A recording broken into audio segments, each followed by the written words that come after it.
Yeah, so welcome everybody. Thank you for being here. As you saw, we are recording just to let you know, and the recordings will be available for you all later. It doesn't go anywhere public, it's just for you.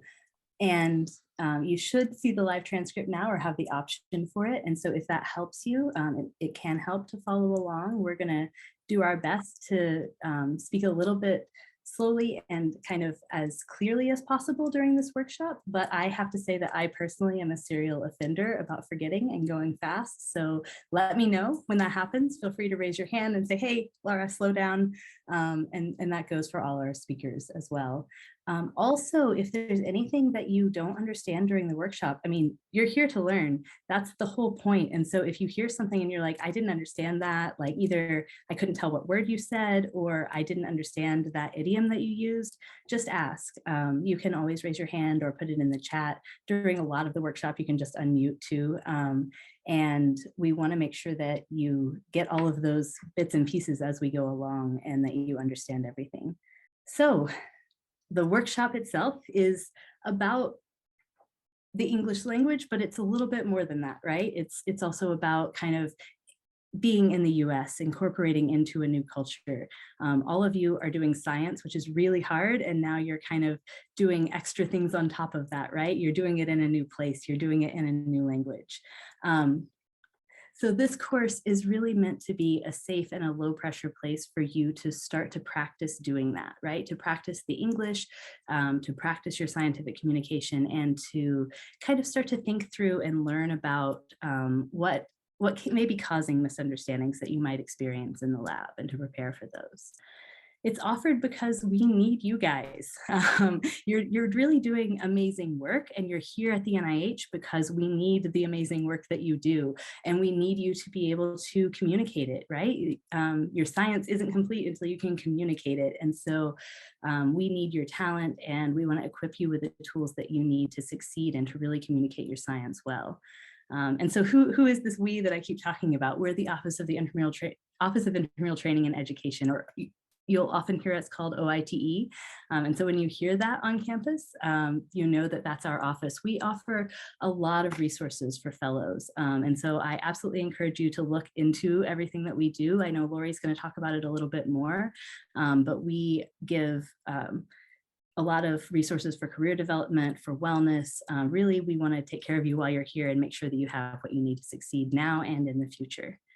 And so because communication is such a key to your success, especially in the sciences, we want to make sure that you have the tools that you need for really good communication. And so during the workshop, we're going to learn tips about how to communicate with other scientists for both scientific and non-scientific discussions, how to improve your communication to be scientifically more competitive, because we all know that you have to give workshops, you have to give lab meeting, you have to give seminars, you need to talk to people and be networking. And also you have to be able to write. So we're going to talk about both oral and written communication. How to kind of find confidence to convey your ideas and be certain that you have a place in the conversation, regardless of how you may feel at times self-conscious about your language, or just self-conscious in general, that you have a place here. Your collaborations, publications, and establishing relationships with your peers, and all of these things lead to being able to establish those relationships, establish collaborations, improve your publications. And ultimately, they are meant to lead to your career satisfaction and career progression, right? You need these skills in order to do everything that you want to do in the future. And so we want to make sure that you are able to do that. And good communication skills also lead to your well-being and work-life balance. Sometimes you need to advocate for yourself and negotiate those things, and having good communication can help you do that. Okay, so I talked a little bit about OITE already, but again, we're the Office of Intramural Training and Education, and we offer trainings that are meant to support you while you're here from the time you arrive at NIH. So we have an orientation to tell you all about what it's like to be here and what resources are available for you. I highly recommend that you take that. There's an orientation for whether you're a grad student or a postdoc, that's available. And then we offer training and support around careers, communication, teaching and mentoring, leadership and management, wellness and resilience, and responsible conduct of research or ethics. So you have all of that available to you, and all of it is free. So don't forget that we're here, and there's just a lot that is available, including meeting with career counselors and having somebody look at your CV or your resume when you start to think about next steps. So I'm going to turn it over to Lori before I talk more about how awesome the office is. How fun, how fun. Yeah, we do have a fun office. Most of us enjoy our jobs, and we're all PhDs who have escaped the lab and the research environment. So my PhD is actually in biochemistry and biophysics. How about you, Laura? What are you? So I'm one of those umbrella programs, cell molecular developmental and biophysics, but I worked in yeast genetics. Oh, the awesome power of yeast genetics. So my PhD was actually in DNA protein or RNA protein interactions.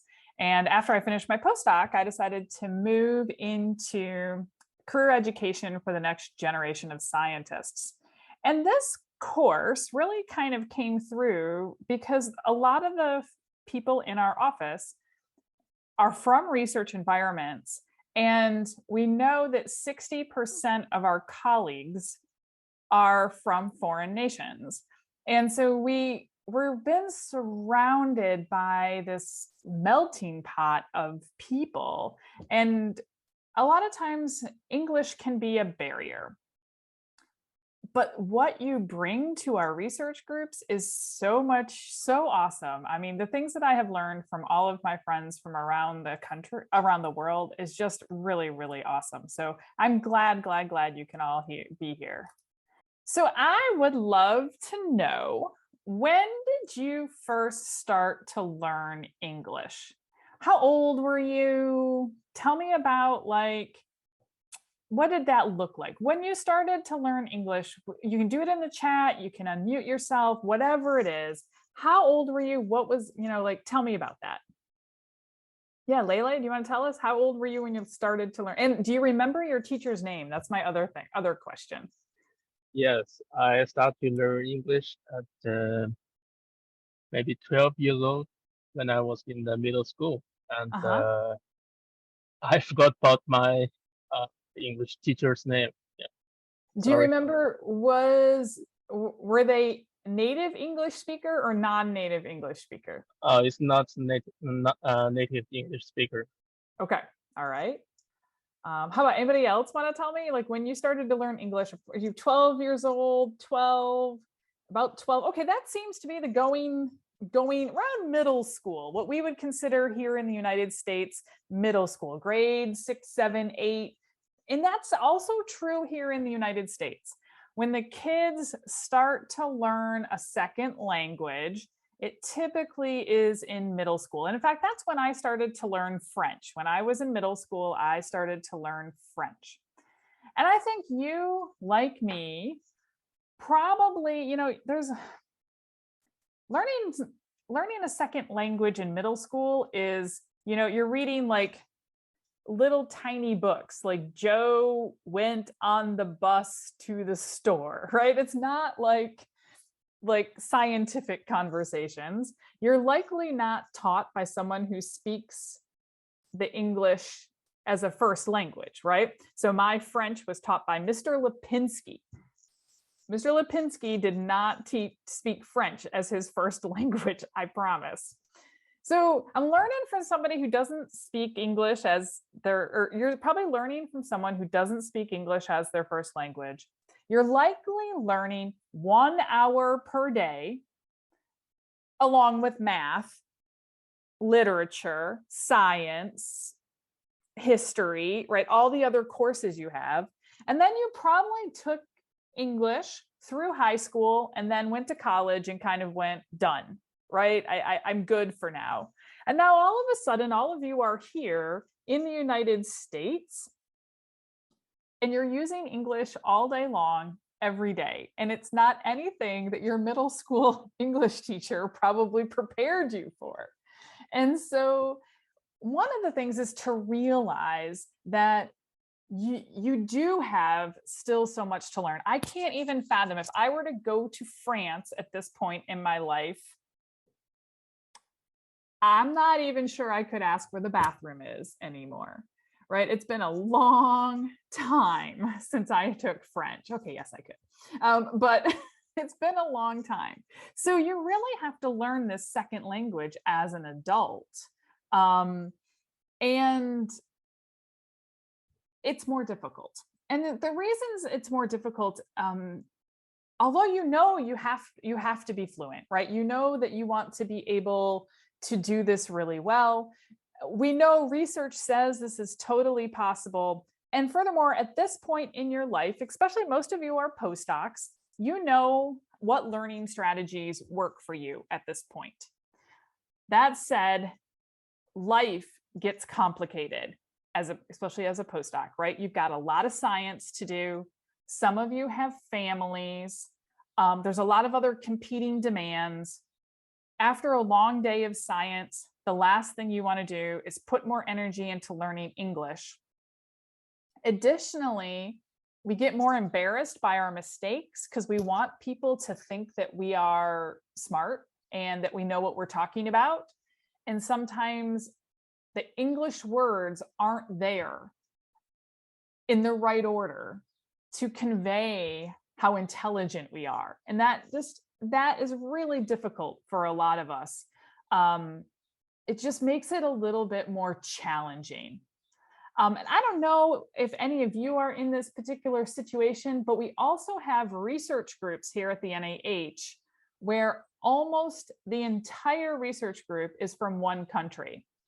And they all speak that home language instead of English all day long. So some of you are not having the chance to practice in your research groups because you're in an all, I don't know, Chinese lab, right?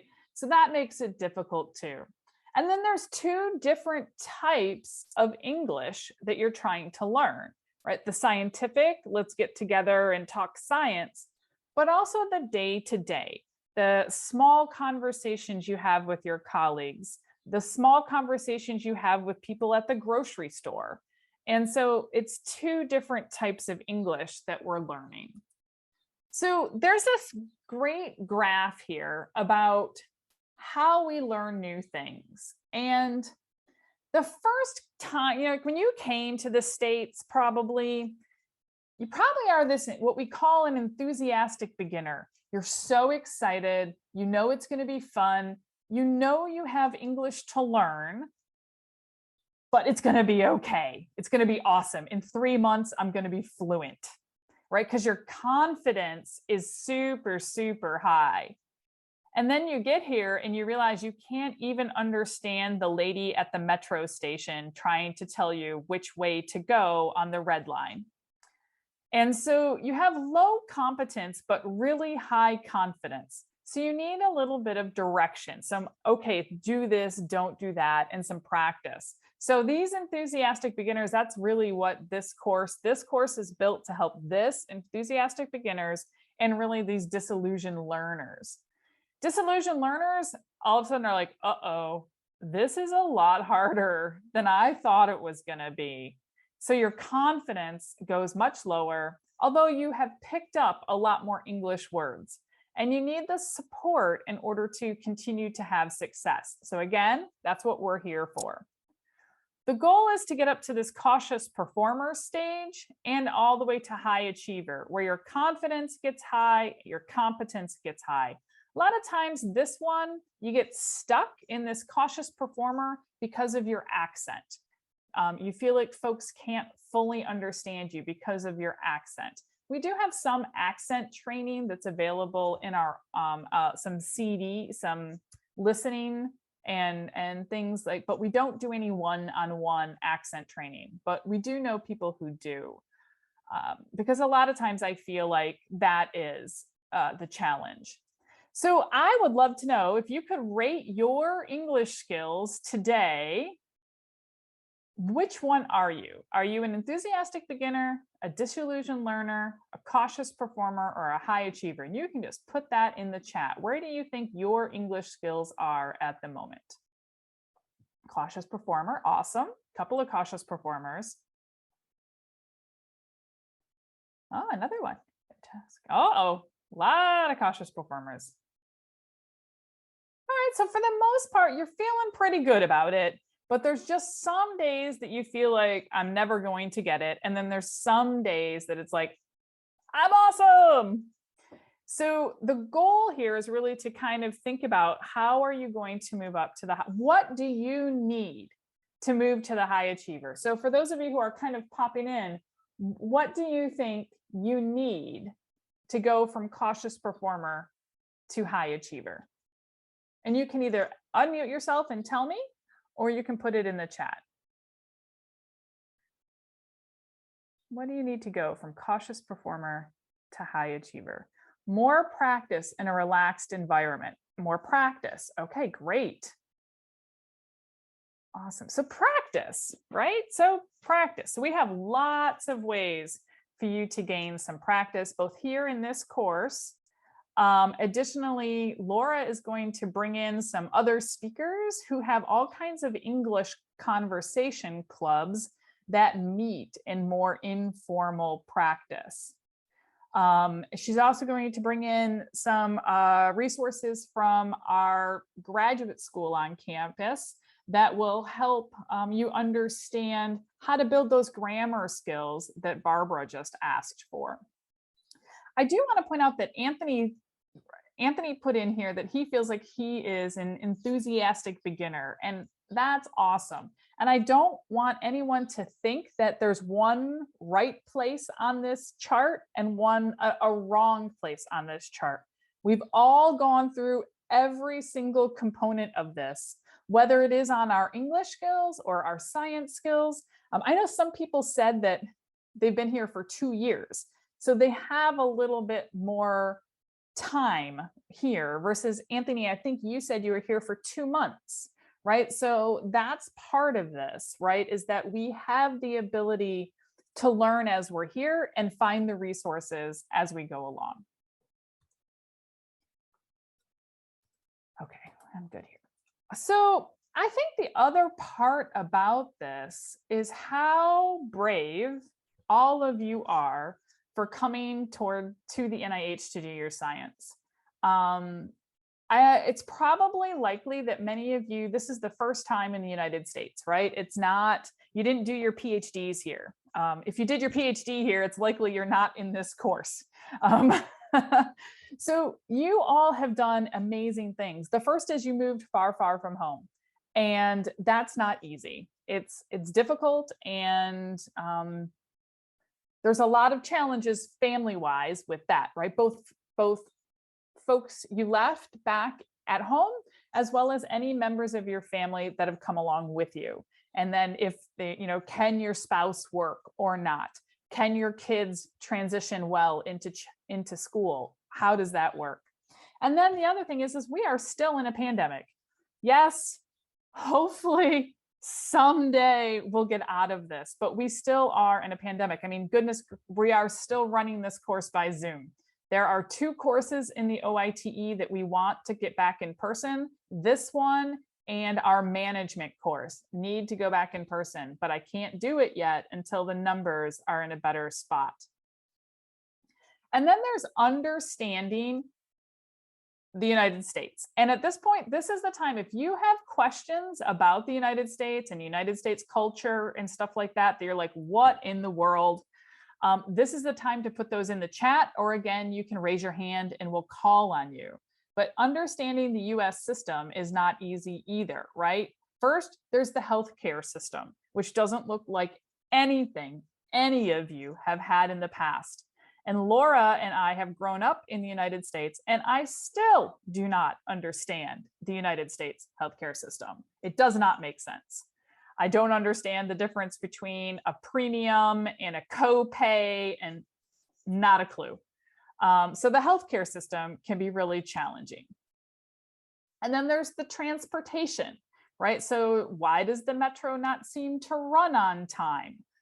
If you're in North Carolina, I did not see anyone today from NIEHS, but if you're from NIEHS, there is no public transportation, or it's very, very small. right? Or if you're out in Montana, even less public transportation. So sometimes that, and then getting a driver's license is not easy, not at all. Banking is a little bit different, right? You have to get a bank account and then a credit card, and they won't give you a credit card because you don't have a credit history yet. You have to learn where all the good shopping things are. Like, so where is the best grocery store? Where has the grocery store that has the things that I'm familiar with, that I like to cook with? What about all the restaurants? And what does tipping mean? Why do I have to tip people when I go out for dinner? So it's, the US system is not easy either, and we understand that. So while we're here, either in the chat or you can raise your hand and we'll call on you. What is there something you'd like to ask about United States culture that's just you'd like a little more information on? I'll give you a couple of seconds.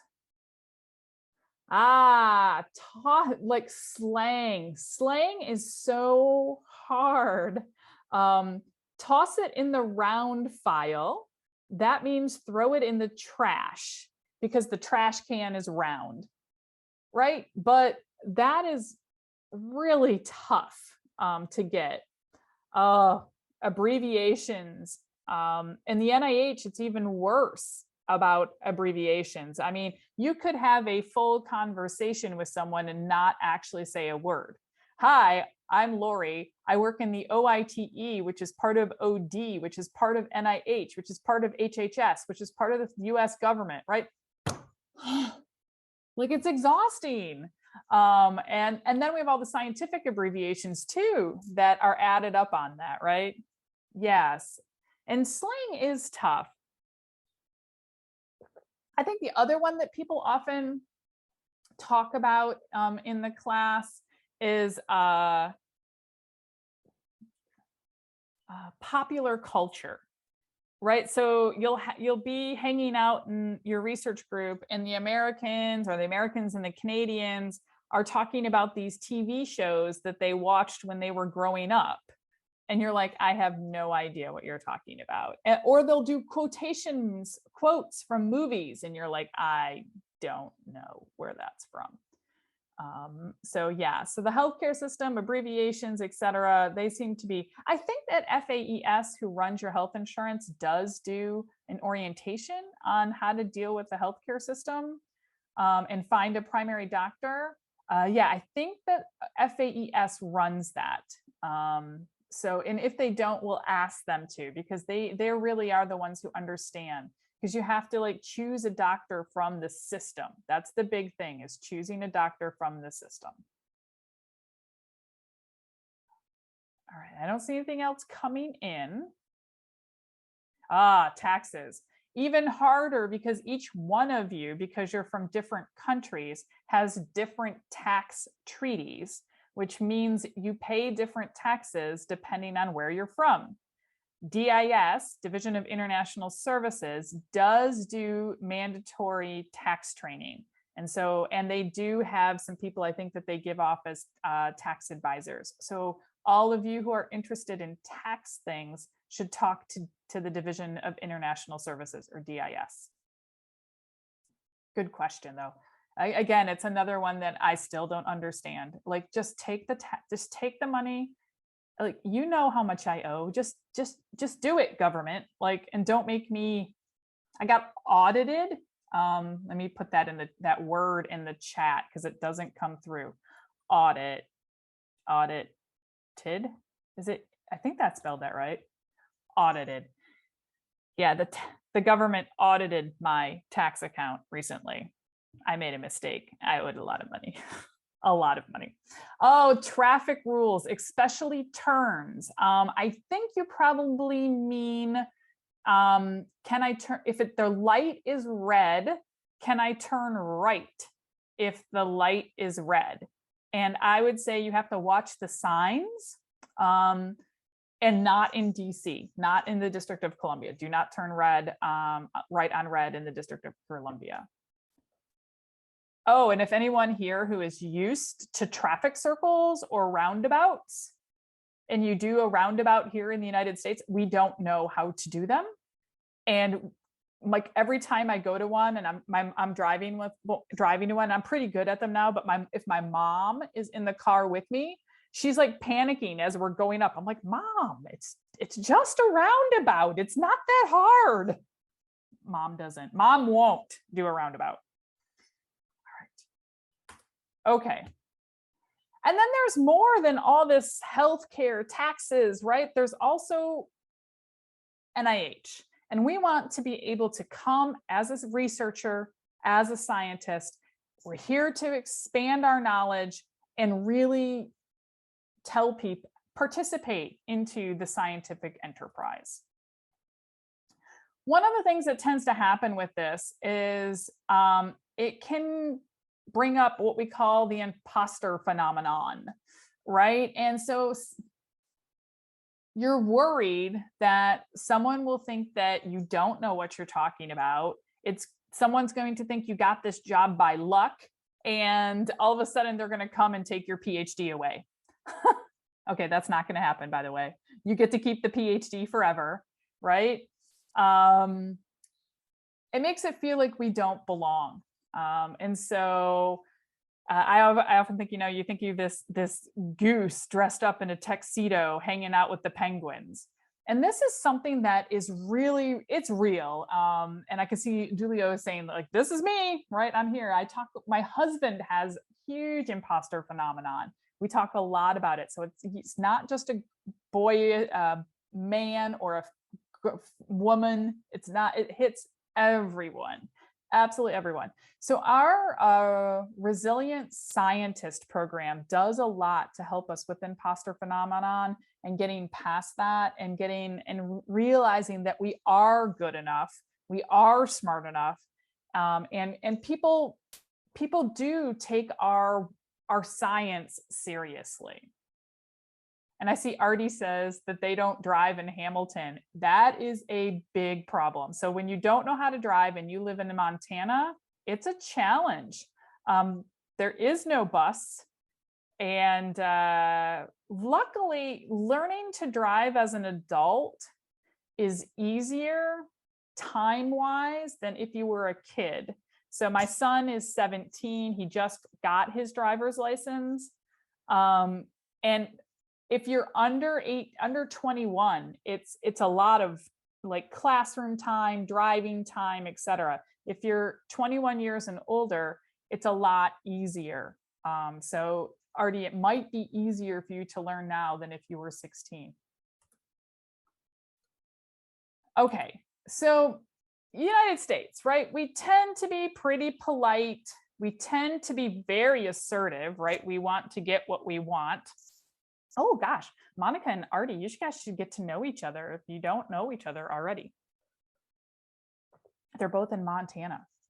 Very pretty, no transportation. We also are very individualistic. It's all about me, me, me, me.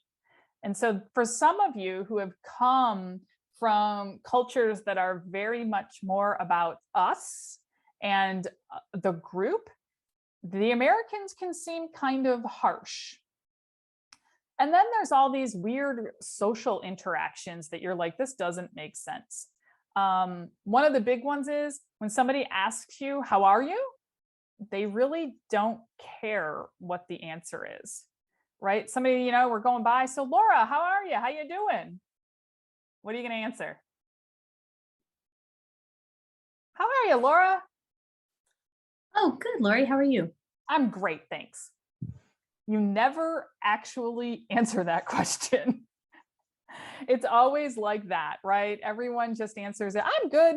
Yep, having a good day. Weather's fine.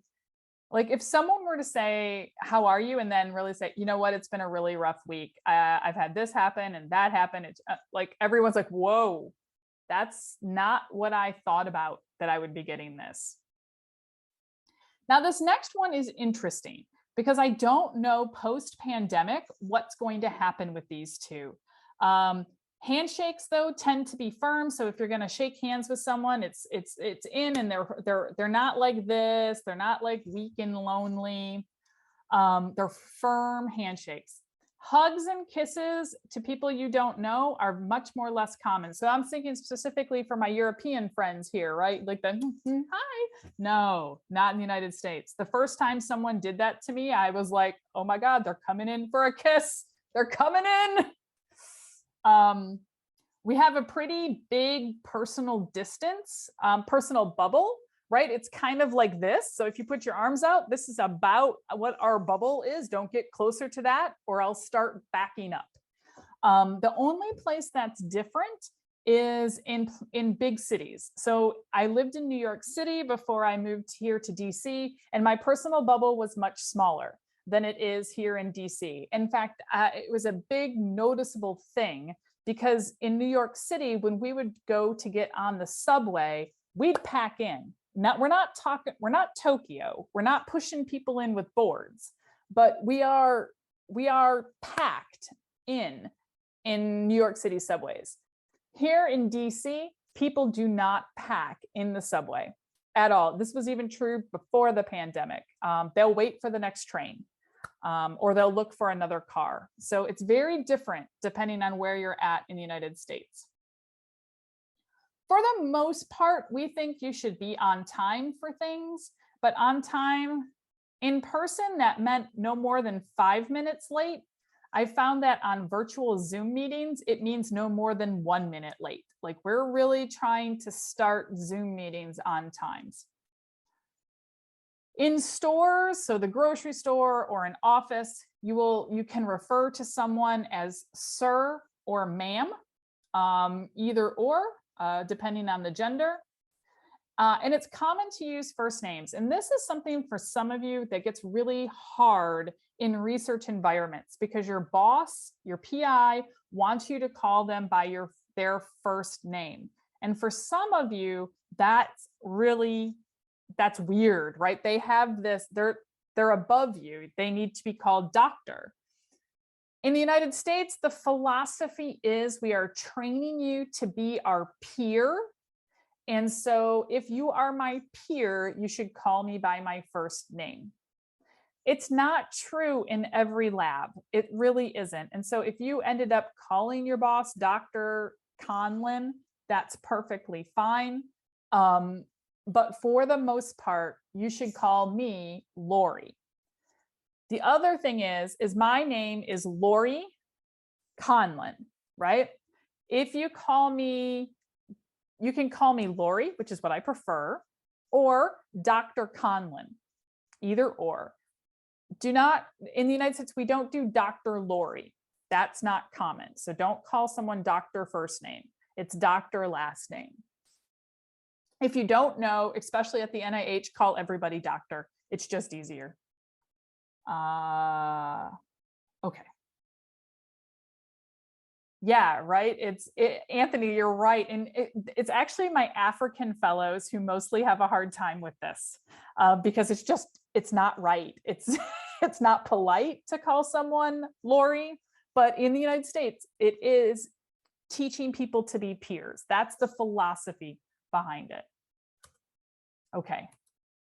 All right. Hopefully this is coming back where we can share meals together and have a good time and have a party. It's kind to compliment the host or hostess on the dinner, even if you hated it. If it was the most disgusting thing you have ever eaten, you still will likely say to them, thank you, it was delicious. I don't know why. You should offer to bring something to share. So when you get invited to someone's house or to a party, you should ask, is there anything I can bring? They will likely say no, but the polite thing in the United States is, oh, good, Layla's going to a barbecue at 4 o'clock, so we're good to go here.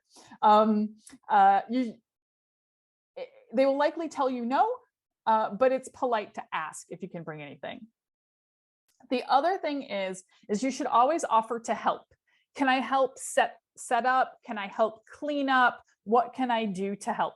Again, they will likely tell you no, but the polite thing in the United States is to offer to help. A small gift is not necessary. If you brought chocolates or flowers or a bottle of wine, it's perfectly fine. But for the most part, it's not necessary here in the United States. All right. Let's talk about American holidays. And we have one this weekend. Monday is officially a holiday in the United States. Technically means that you do not need to work. Now, come on, I was in the lab. Sometimes we worked some of these holidays, especially if you have to feed your cells. So I get it. But Monday is a holiday. Monday is this one, Memorial Day.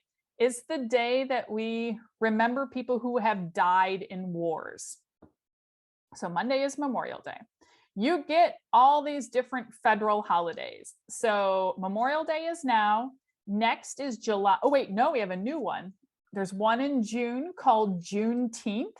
I'll put that in the chat so you can see how that's spelled. Oh, uh-oh, I can't even spell it. Teenth. If I spelled that wrong, Laura, would you fix it for me? I think it's that. Oh, it's that. Okay, so Juneteenth. It's normally celebrated, I think, on June 15th every year. It's brand new holiday as of last year. It is the day, June 19th. It is the day that slaves were finally emancipated or are freed in the United States. So Juneteenth is next. July 4th is Independence Day, the day we gained independence from Britain. Next after that is Labor Day. That's the first Monday of September, the day we celebrate workers. Columbus Day is in October. It's the day we celebrate Columbus finding America. It's got a lot of political problems with it right now. It's an interesting day. Veterans Days in November. It is the day we celebrate not people who have gone to war and have come back. Martin Luther King Day, that's in January. President's Day, we celebrate all of our presidents in February. And then you also get New Year's Day, Thanksgiving, and Christmas. We do not get Easter off here in the United States. It is not it's a Christian holiday that we do not celebrate as a whole. So some of you, especially those of you from Europe, will find that very weird.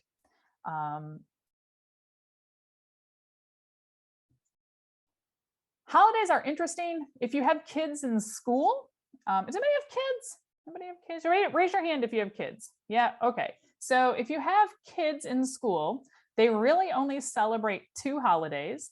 One is Valentine's Day, it's in February, and one is Halloween, which is in October, where the kids get to dress up. That's the only two they'll celebrate. They don't celebrate Christmas. They don't celebrate Easter. They don't celebrate any of those holidays in the schools.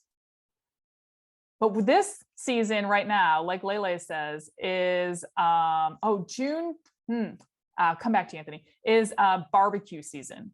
So barbecue season is Memorial Day, 4th of July, etc. So we have lots of barbecues during the summer. And Anthony, I think the reason you're confused is Juneteenth is not June 10th. Juneteenth is a day. It's a made up word to celebrate June 19th. I don't know how it got that name. I really don't.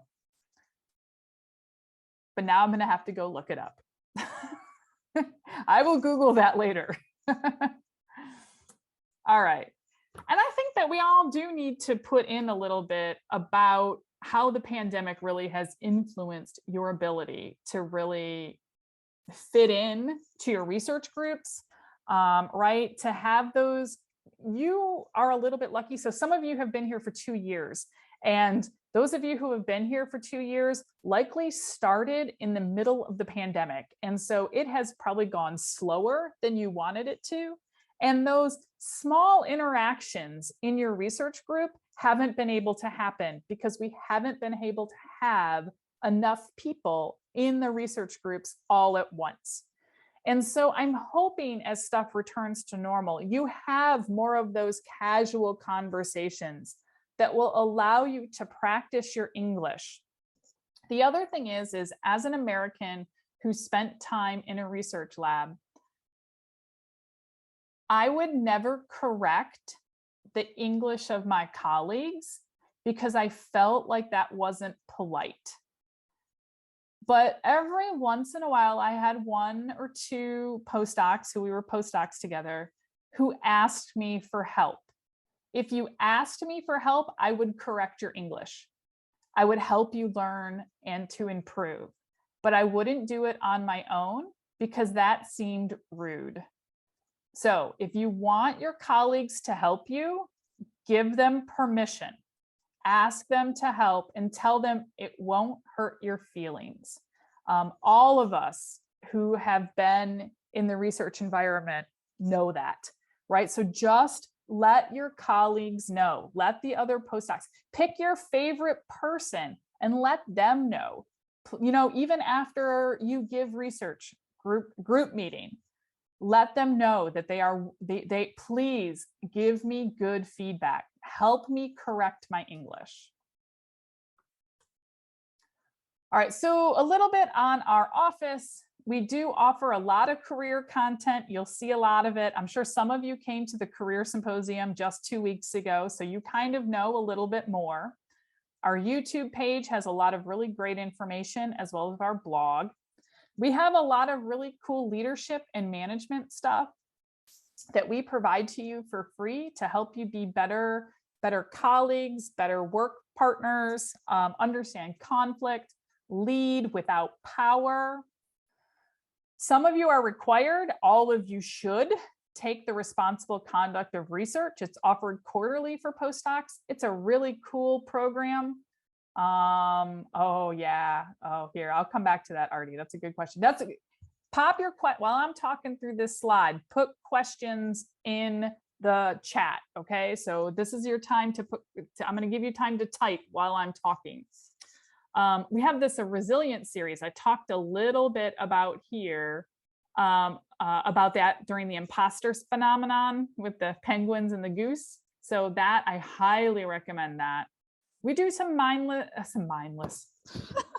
mindful meditation that's offered. And here's this ish. That's what Artie has said. People use words with ish, right? And so I have it right here, daily ish. It means we're not 100% sure. So Monday-ish means we'll probably do it on Monday, but it may be Tuesday, right? So it's something where they're not, it definitely shows uncertainty. It says that we're not quite committed to Monday. We're not quite committed to daily, but we'll get there. We know that it has to happen. That's a great question.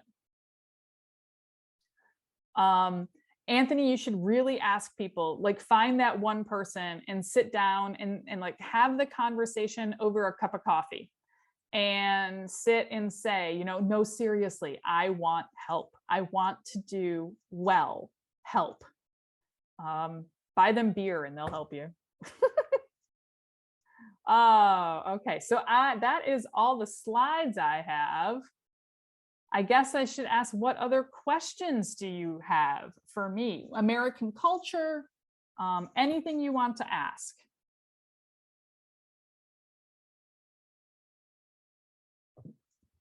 I am here to answer all of your questions, and I'm sure I don't have all the answers.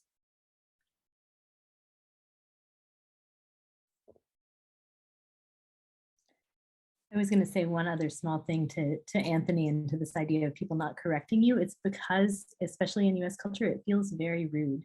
And so we, like Lori said, we just won't do it. But if you ask and make it like, hey, can you do me a favor? Then they may start to do it on some things. And then you need to, like, when they do it, say like, oh, thank you so much. That's exactly what I wanted to know. And you can kind of get them started. Improving your accent is so hard. And there's something to say that we don't want you to sound like an American. At the end of the day, we still want you to sound like you. But improving accent is very, very challenging. When FAES comes later on this afternoon, is that when they're coming, Laura? That's right. Ask FAES about accent stuff. That is, and how they deal with that in their English classes. You almost need a tutor in some ways. And there is a local company called, and I'll put it in the, for those of, they will do it by virtually too, for those of you in North Carolina and Montana. It's called English Now. And I know they have tutoring. It's $45 an hour or something like that. So tutoring is expensive. That's why I say ask your friends first. Yeah, But and like, yeah, go ahead. No, go ahead, Laura. I was just going to echo what Lori said, that your goal doesn't need to be to have a perfect American accent. Like that isn't necessarily what you're aiming for, right? As long as you're at a point where you can be understood and you can understand the people that you need to talk to, you guys don't need to lose your accents. That's okay to have the accent that you have, and even to be proud of that, right? That's part of who you are. It's just about getting to that level of mutual understanding. Yeah, I got really good at translating accents when I was in the lab. Really good. Now, one thing I hear often from people is that they have more trouble outside of NIH, because many people at NIH are used to working with people from all over the world and have developed a more plastic ear as a result. And so sometimes you may find that your lab mates understand everything that you say, and then you go into the community and it can feel more difficult.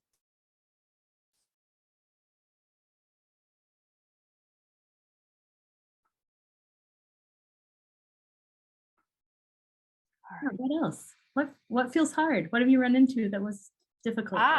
Oh, yay. Yafeng has asked about conversation groups. They're coming this afternoon, right? The conversation groups are coming this afternoon to talk to you. So yep, they're all over that. There's 2 or 3 that meet on campus once or twice a week. So there's lots of them. That, Anthony, may be the place for you to go, because they are really trying to help you improve your English. How much should I tip in a restaurant? Oh, that is a good question. And if I have a different answer before the pandemic to after the pandemic. So I tend to tip 20%. Okay. 20%.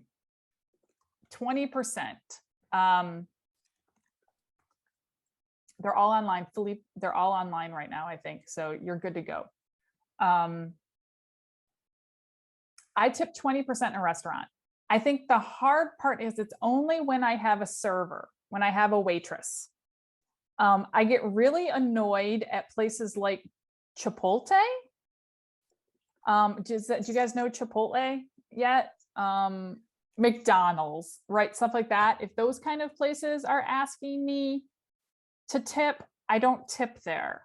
Like, I don't tip at fast food restaurants. I only tip when I have a waitress. Does that help? Is that what you're kind of looking for? Same thing, if I take a Lyft or an Uber, I always tip in Lyft and Uber, and I usually just, because it gives you the option, I just choose the middle one. Does that make sense? For those of you who have Lyfted and Ubered, whatever Lyft says, I take 2. I take in the middle.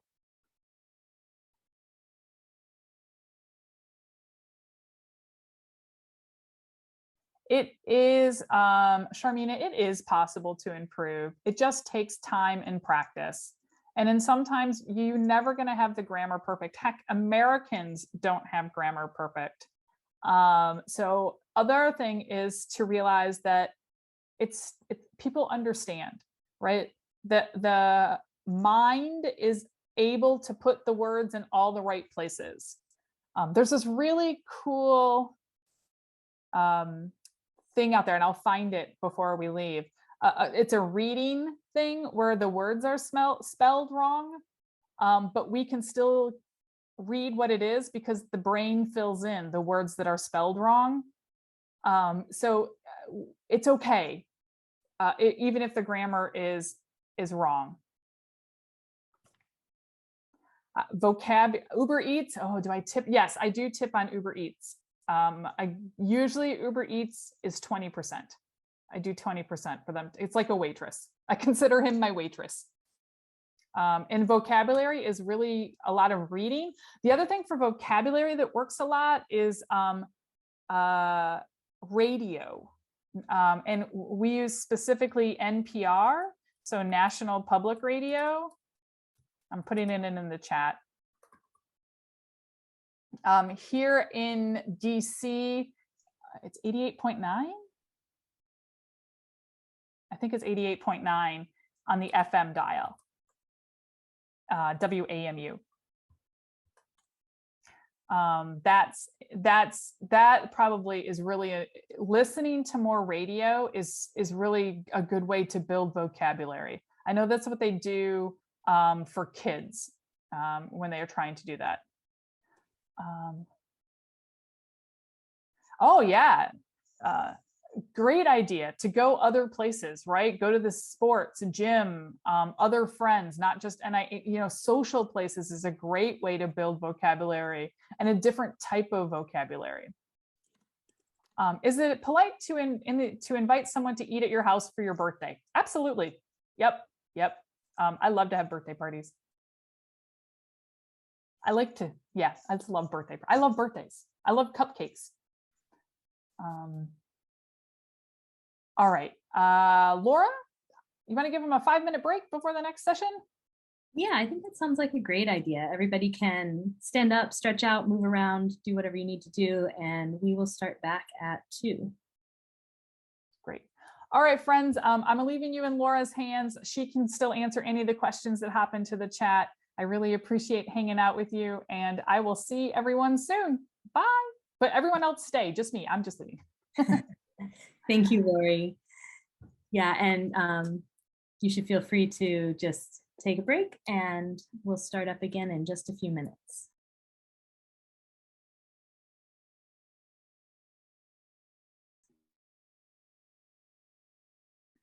And if you have more questions, feel free to go ahead and still put them in the chat if that feels more pressing than a break for you.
Hey, Anthony. Yeah, thanks for your question.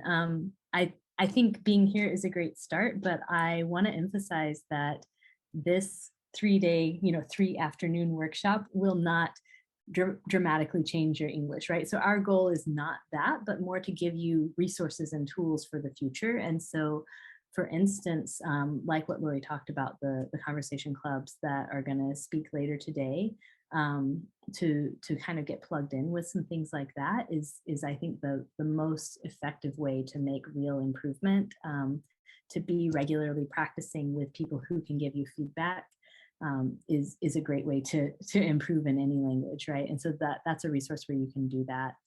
And the other thing is, any situation, and you're going to hear this more from other speakers, but any situation where you want to improve your English, just start practicing more in that specific situation. And so, like, for instance, a lot of people talk about lab meeting, and I know lab meeting feels intimidating. Lab meeting feels intimidating to native English speakers too, right?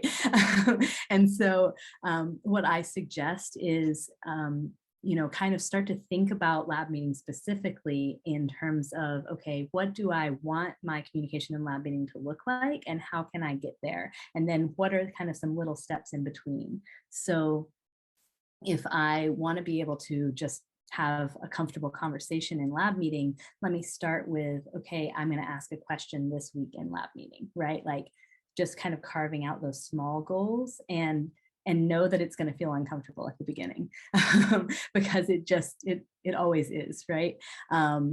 And so kind of giving yourself some grace for that, and not demanding that it feel comfortable or be perfect the first time. I think that is a big thing for improving language, is like, you just have to be willing to make mistakes. And that's hard for all of us because, like, I feel like when you have a PhD and you're a scientist and you just sort of feel like, I shouldn't be making mistakes, I need to show that I'm smart and I can do this. And so kind of giving yourself the grace and just that allowing yourself to make those mistakes, that's really the only way to move forward. And so believing that you're smart and that this has nothing to do with your science, it's just a new skill that you have to learn on top of it. And honestly, I'm so impressed by what all of you do, because I found science to be difficult on its own, right? And I wasn't trying to do it in a foreign country, in a foreign language. A friend of mine she speaks 3 languages, and my husband was speaking with her one day and kind of, stumbled over his words, forgot what he was going to say, and was like, oh, how do you say that? And she just filled it in for him and then was like, yeah, I could do that in 2 other languages for you if you want. And so I'm so amazed by what you guys do. So we are right at 2. I don't think I saw Jen. Oh, Jen is here. Hi, Jen. hello, everybody.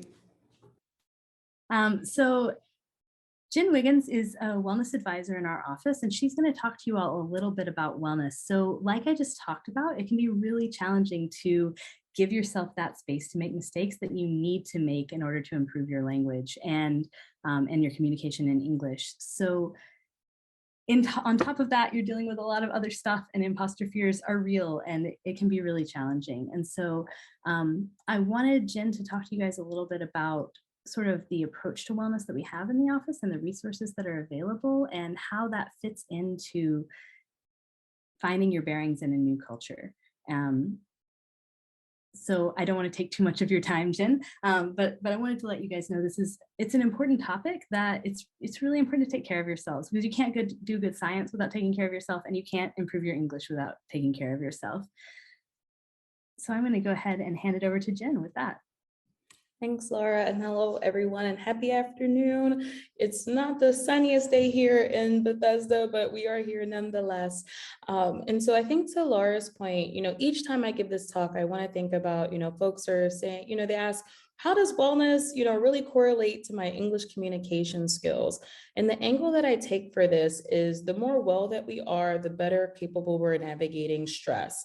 And so when we talk about English communication, when we talk about integrating into new communities, acculturation stress exists for each of us, and it looks different for everyone. And so today, what we're going to talk about is, what does our wellness look like? How do we see and listen to the messages that come with the acculturation stress? And how do we then navigate resources or build tools to really support ourselves as we do that? And so I have some slides for us today. You're welcome to use the chat. You're welcome to tell me to slow down if I'm talking too fast. I am one of those people. And so I really am hoping that today we can just talk through, what are some foundational pieces of wellness? How can OITE support you in your journey with wellness? And how can we promote consistency with making sure that you are well overall? So I am going to share my screen.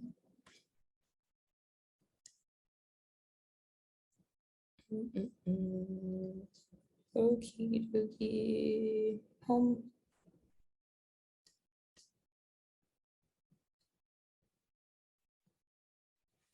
All right, so I really want us to ground ourselves in culture and its context in which it exists, and we exist within culture, because culture is a big component of how we see our wellness, what we do for our wellness, how consistent we are in our wellness, but also how we view our mental health. And so when we say culture, this really means the characteristics of any group that we are a part of. And that could be the language that we speak verbally or non-verbally, our religious or spiritual belief systems, social habits, Food, we all love the food components about our culture, and also music and arts as it relates to who we are and where we come from. And these contexts for the culture, they exist on different levels. And sometimes when we're thinking about our wellness, it can be difficult to see what part of the context fits in our life and how some of those messages really do integrate with how we engage with wellness or our mental health. And so there's the individual level, right? The self, and this could be anything from our imposter fears to how we talk to ourselves about wellness, or the standard of perfectionism that sometimes we hold ourselves to. It could be our family, right? We get messages from our parents, or we get models from supervisors, or who have been mentors or guidance or guides for us in our lives. That is a part of the context when we see our wellness, right? How have we seen people in our lives manage stress, and how have we internalized that? And then our community, right? And so where we come from, whether it's our neighborhood, whether it's a work environment, our geographical area, religious communities that you might be a part of, all those community components will really shape some of the things that we feel or believe or understand about wellness. And when we say that, we've come from a different culture, we don't want to lose that culture in many different ways, because as we'll talk about, acculturation stress sometimes tells us, okay, we have to let go of some of these past cultural values because I'm in a new culture. But what I would like to actually sell to you today is that we can find spaces and ways we can integrate these things so it does fit into the context that we're in, even if it's a different cultural context. When we say wellness, wellness means a lot of different things. It might mean nothing, right? But this is what it means for us in OITE. When we think about wellness, we really want to lean into a holistic self-care model that really touches on just different components of wellness. And we tend to find our 4 pillars being body, mind, heart, and spirit. And this is really encompassing our physical, mental, emotional, and spiritual well-being. And spiritual, I will say, might be different for each of us, right? It could be a religious spiritual component, but for me, it's like, how do I fill my cup? How do I stay connected to something that's greater than myself or outside of myself? How do I fuel my passions? And each of us have those different components in our lives. And so when we think about what does it mean to navigate acculturation stress, we really want to be able to say, how are we caring for these different components of ourselves so that we have the capacity to navigate all the stressors that we might be facing? And this could be anything from, figuring out the right grocery store in my neighborhood to how do I communicate in this lab space, or how do I build new relationships here, or even how do I even maintain relationships from folks that might not be physically here, or could be, abroad or in a different time zone. And all these are really helpful in guiding us in how do we set our wellness goals. We often want to think about, how do the different actions that we engage in on a day-to-day basis support our overall wellness? And you might say, I really don't know what I do for my wellness, but I want to say my component of body. What are my goals for maintaining my physical? Excuse me? Yes, Anthony, go for it. Can you go slowly because I don't understand anything? All right, yes, I'm so sorry about that. And so Thank you. when we think about setting goals, we actually can choose to set goals that really correspond to these different areas of wellness. And so for body, for example, you might say, okay, my wellness goal for my body is that I want to get moving. I want to be exercising. For my mind, that might mean at nighttime, I want to decompress a little bit and I don't want to be plugged to a TV or my cell phone, and I want to do some reading. For my spirit, that might mean I want to reflect upon how my day went and I want to do a bit of meditation. And so really thinking about what are going to be your goals that actually tap into these different parts of yourself so that you can be well overall. Examples of wellness activities. It could be anything from cooking healthy meals, meditating, reflecting, praying, exercise and movement. I think exercise and movement is a difficult one. We often have a picture of what exercise looks like, but in OITE, we say just get moving. And that might mean if you're in the lab physically and you want to walk around campus on a nice day, that's movement, right? That gets your body going. It gets you to be able to really step away of what's in front of you. And that can be really helpful if we're feeling different stressors. Listening to a podcast, you might say, I don't really have time to sit and read a book on healthy boundaries or effective communication. So I'm gonna listen to a podcast on it. And you might do that while you're commuting or walking to campus and whatever that looks like for your day, finding context for these wellness activities. Connecting with friends and family. spending time outdoors, journaling. And journaling will look different for some of us. It might be, I have a gratitude journal and I write down what I'm thankful for today. And it might not mean that I write pages in my journal, but just to check in with myself to see how I'm doing. Journaling can be really helpful. Reading for pleasure, we all read for work. And if you're trying to, figure out some data or read some journal articles, sometimes that takes up a lot of cognitive energy. So if you are a person that loves to read for pleasure, whether it's fiction or even some self-help pieces, finding time for that is a wellness activity. Having a clean living space, sometimes, that moment where you say, I can feel the negative energy in my space because I haven't cleaned up or those dishes are sitting there. A wellness activity is doing your dishes, putting away your laundry, making sure that the living space that you're in is clear and clean, and that can help your mood. And getting restful sleep. Sleep can be difficult. And so thinking about what does it mean to have a living space that promotes restful sleep, or getting to bed at a good time, or really having a nighttime routine that really brings your nervous system down. It really helps you relax and decompress so that you can have a restful sleep. And all those are examples of wellness. And you, I'm sure, have other things that are coming to mind at this moment of what wellness means or what it looks like for you. But these are the activities that we encourage to help you navigate your overall stress.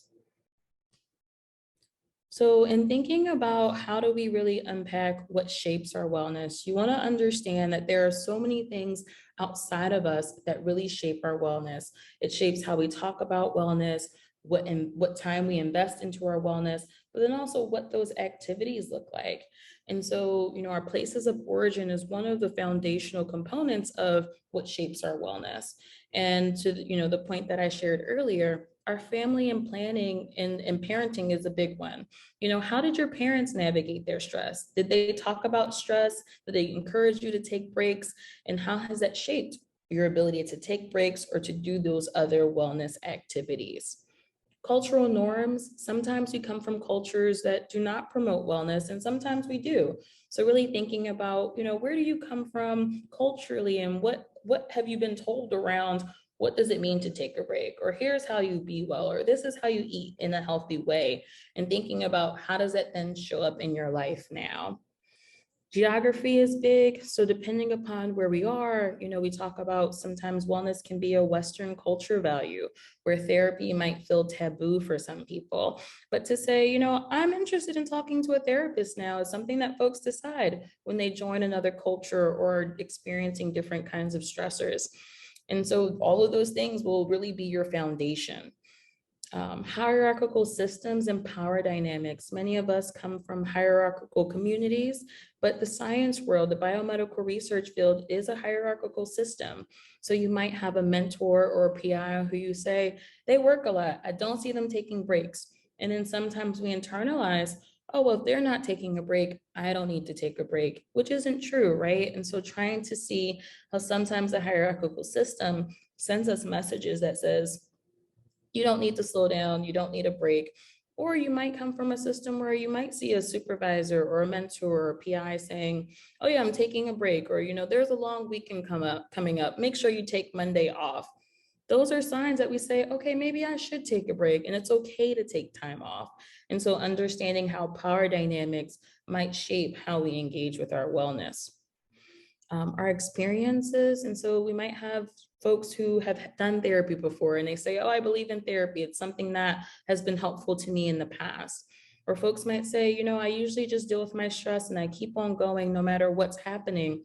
Those are all experiences that will then be indicators for what pathway we choose when we want to engage in our wellness. Expectations. And I think, English communication is one that comes with a high expectation to say, I want to do well socially. I want to do good work. I'm a postdoc, I'm an expert, I know this work. But sometimes we have unrealistic expectations for ourselves where making a mistake feels so high stakes. And those expectations, sometimes it's like we make a mistake and it's okay. But making sure that your expectations that you have for yourself are realistic, or making sure that you're not making up expectations for others, like your supervisor, to say, my supervisor doesn't want me to make a mistake, or my supervisor will think that, I'm not as smart or as talented because I'm making a mistake. So trying to figure out what expectations are spoken and unspoken, and how that might impact how you engage in wellness activities. And then the media plays a big role in how we engage in wellness. Sometimes it tells us what we should be doing for our wellness, and whether that could be going to the spa or doing, a face mask. Those aren't things that for me personally fit my wellness regimen, right? And so making sure that we sometimes are not subscribing to what media tells us is for our wellness, and recognizing, how do I take time to choose what's good for your own personal wellness? So in thinking about stress in general, just to make sure, we're all on the same page, but what is stress? Stress is an adaptive response that is meant to protect us. And, that's the moment where you're like, stress is a protective feature, but we often experience stress and it doesn't feel good. But the same part of the brain that activates if, a bear approached us in the woods is the same part of our brain that reacts when we're experiencing stress. But what happens is, the prefrontal cortex is like trying to discern what the stress is. It recognizes that we are not actually in a physical danger. And then we kind of start to sit in of, okay, but the body's system still needs to respond. And so being able to say, I want to manage the stress because it starts to manifest in different ways. And that's just the brain's way of sending us messages. So how do we listen to those messages and really be able to lean into the wellness activities when we're getting those messages? The stressors can be internal and external. An example of an internal stressor might be our imposter fears, for example. If, we're saying we don't belong here, why did I make this choice? Is science for me? That's an internal stressor that we create for ourselves. An external stressor might be, I have a deadline at the end of the week. I can't really control the deadline in this moment, and that's a stressor. But what we often experience is that these stressors then tend to interact and they compound each other. And then we tend to feel an overwhelming amount of stress. Our stressors aren't just the deadlines at the end of the week. They can be things that we see, hear, smell, touch, or taste. So being mindful that some of the things that we've experienced in our past really create an imprint upon us and can create stressors that feel sometimes very low level or asinine. And it's saying, this doesn't necessarily, I'm having this emotional response. I don't know what's going on, but it's important to know our stress triggers. Stress can be chronic. We often treat stress like a finish line, whether we're writing a paper, whether we're waiting for this experiment to get done, whether, we're waiting for the data that we're going to really sort through to be finished, or a project that we have. Those are all chronic stressors, right? But what happens is our body is trying to compartmentalize them as we go on. And so my encouragement is always to think about stress on a spectrum. It's not always a finish line that we're trying to get to. It's not always one project after another. We want to be able to say stress can be acute, it can be chronic, but it's really happening on a spectrum. And our minds and our bodies are really trying to figure out how to really hold all of that stress. And it's important for us to see when stress is chronic and respond to those messages. You can deal with the stress, you can deal with the stressor, but not the stress itself. And that's when you want to think about the physiological responses or the physical responses that we have to stress. So sometimes when we're stressed, you might say, I feel a pain in my neck or my lower back, or we're preparing for a presentation and we feel uncomfortable, and you feel like the butterflies in your stomach or your voice is shaking. You might say, okay, the presentation was stressing me out. I did the presentation, but my body's still feeling all this energy. And that's why it's important to think about, what do we do for our physical and body, so that we recognize that it's holding all that stress. Even if the deadline was the presentation, we're now like, okay, but what do we do to decompress? And that's different for each of us. So it could be to say, I need to take a day off, or I need to kind of like go for a walk, or I need to go for a run, or I just need to laugh with some friends. And really thinking about how we can get to a finish line, we can get to a goal, but that stress might still be remaining in our physical body.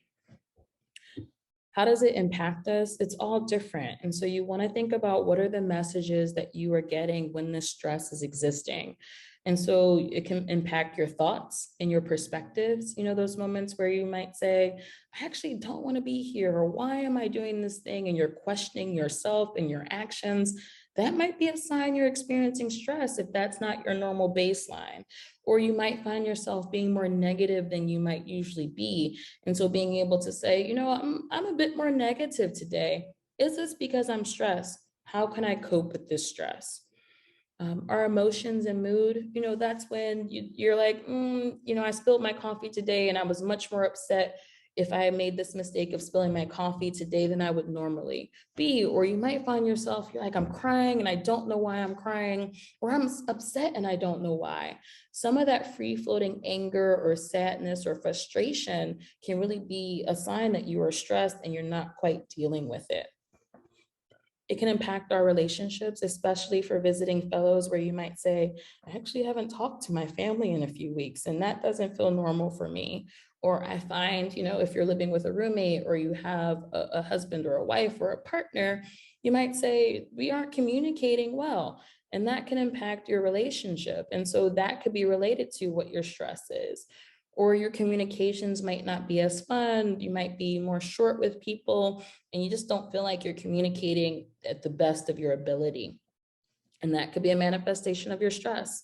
I think productivity is the biggest one that we see when folks are stressed. You might have trouble paying attention. You might feel like it's taking you longer to complete a task. You might find yourself avoiding a task. And that's when we start to kind of beat ourselves up of, you know, how productive am I being? Am I being productive enough? And that's a response to stress that we have. And then your overall health. You know, I think we sometimes try to compartmentalize our stress, but we forget that it has a physical impact. And so it could be anything from restless sleep to ulcers to, you know, feeling like, you know, you're really down in your mood and having low motivation. Our overall health gets impacted by stress, and that's different for each of us. So you just want to make sure that you're seeing these signs and finding ways to mitigate that. So when it comes to acculturation, what we're really talking about is this idea of two cultural groups interacting and what happens in regards to the cultural and psychological changes that exist when someone is trying to acculturate to a new community. And so when we look at the research, the factors that are strongly tied to acculturation are your mental health, the social cultural adaptation, the acculturative stress, which we're focusing on today, and personality. Acculturation strategies, we tend to fall into one of these four groups. Sometimes people choose to lean into assimilation. Assimilation is when you kind of throw away your other cultural values because you just want to be a part of this new culture that you're in. You want to be immersed in it, but you might find yourself losing some of the important cultural values that you bring to a space. Separation, this would be folks who say, you know, I'm here to do this postdoctoral fellowship. I still just want to stay within my culture, my own values. I can't really be a part of this space. And then you create a separation for yourself. The research will tell us that integration is the best way to go when we're trying to manage acculturation. And integration really means, oh yeah, like I can bring myself and who I am and my culture and my values and my language to this new space. And I also can learn and adapt and take some things and learn some things from the new space. And the research will tell you, this is where people tend to thrive the most, when they can bring themselves, their diversity, the cultural values, their expertise, their training skills to a community while also learning from that community. Marginalization is one of the ones where you don't feel like the community that you are now a part of is accepting you and what you're bringing to the space. And marginalization might be one where you want to check in with someone to get some support if you feel like you're being marginalized in your lab space or your research group, and being able to say, I don't feel like people are welcoming to me. How can I navigate this? But we want to be able to say acculturation comes with stress. And so how do we really cope with those stressors? There's tend to be stages of acculturation. You know, we start with the enthusiastic acceptance. I'm going to the NIH, I'm going to do this exciting research, everything is great. And then once the challenge, once the stress sets in, once the uncertainty sets in, that newness starts to rub off a bit, and we might have some doubt and reservation, right? And this can be anything from doubting ourselves or reservation about the lab group that or research group that we are a part of. And you start to say, I don't know. And then the resentment might show up, or criticism, where you might say, this isn't what I thought it was going to be. Or, I actually don't like it as much as I thought I did, or as I did in the beginning. But we always want to get to kind of the adjustment phase, where we can say there are things that are good, there are things that are bad, or things that we don't quite enjoy. But there's a lot of gray area where that enthusiastic acceptance can be there again. We can feel like we're learning, we can feel like we're growing. And then the autonomy, where we feel like we have really integrated into a space and we're thriving, we're doing the work that we want to do, we have healthy relationships. And what we want to think about is, where are you in the stages of acculturation now? And what are some resources that can really help you get to that autonomy phase? And I think attending today is a perfect step in that direction. But there comes with unique challenges and stressors to each of these stages of acculturation. And obviously today's focus is the language piece. And again, the nonverbal and verbal communication. Sometimes there's some culture shock that might be present. And this can be anything from social habits to, you might come from a space where folks aren't as, direct in their communication. So that might feel uncomfortable, right? Or there might be nonverbal cues that are used that you aren't kind of sure how to discern, or verbal, I'm emotive and I use my hands a lot when I speak, and that might not be a social habit in a new space. And those things can create shock for us. The new values and belief systems that folks might share in a workplace that you've not seen before, or they might be incongruent with some of your values. Those things can sometimes make it difficult to integrate into a space. And navigating new spaces in general, when you move somewhere, you're figuring out a new neighborhood, your transportation, figuring out the workspace and the culture in the work environment, or even just figuring out where things are located in a lab space, right? Like, those are the stressors. I came to the office for the first time and I was like, I actually don't know where the bathroom is. Who can I ask where the bathroom is? As much as these things seem small, they tend to build up and increase our stress levels. And we want to be able to acknowledge that those are causing us stress. Performance difficulties, and that connects to the stress piece that we mentioned earlier of productivity. The moment where you're like, okay, I want to prove myself, I know this work, but because we're facing so many stressors, it's sometimes difficult to actually perform at the level that we expect, or even at a level that we have performed before. So we really want to be patient, and we talk about the process of facing performance difficulties, but also finding ways to talk about it, to say, I'm feeling frustrated about some of my performance. What resources might I need? Who can I talk to about this? Or even remembering our support systems outside of the space that we're in now that we can even connect with for validation or a sounding board or support. And health challenges, we could be at the prime of our career, prime of our lives, but it doesn't mean that we might not have physical challenges that are health related, or mental health challenges that we are facing. And so being able to acknowledge that all of these stressors can compound one another and make acculturating really difficult. So resilience, you will often hear folks and are often use the word resilience. How do you be resilient? And resilience is a trait and a process, right? Resilience is our ability to face adversity, and the process is how we actually overcome the stress or adversity that we're facing. And so when we're talking about acculturating, I just listed a ton of stressors, right? But we want to say, how can you be resilient in the face of all of this stress, and what might you need to help support you to do that? And so the more resilient a person is, the better able we're to manage the stress that we face. And so again, that stress thermometer, right? So if I'm waking up and my stress level is already at a 4 out of 10, 10 being the highest, being resilient would say, what wellness technique or tool can I use this morning to help bring that 4 down? Because by the time I commute and get to my office, my stress level might rise.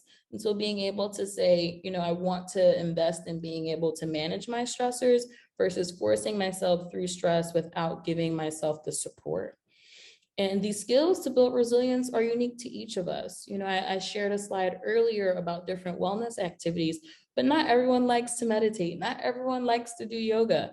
And so it's important for you to reflect upon you as an individual and you in the cultures that you come from and are a part of, and trying to acculturate to, of what skills can you build, what is already at your fingertips, and what might you need to help yourself.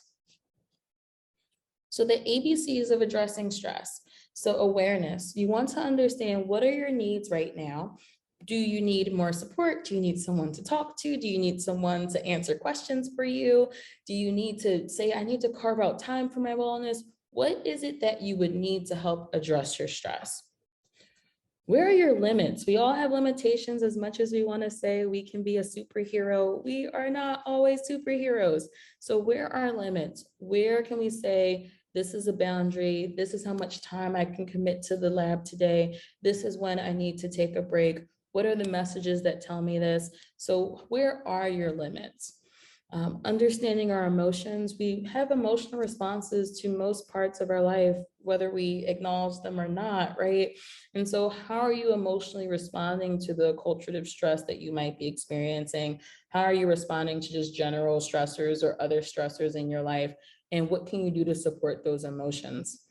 And finding the resources to do so. I think that we often beat ourselves up and we internalize some of our stress, but are there people, places, and things that can really help us navigate that stress?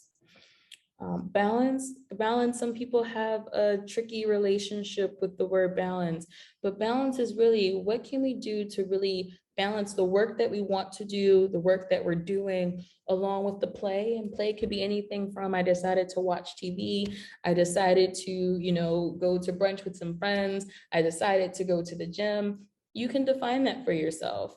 And how do you make space for that? And then also taking care of yourself. And that can be anything from making sure you have groceries in the house so that you can cook those meals that you enjoy.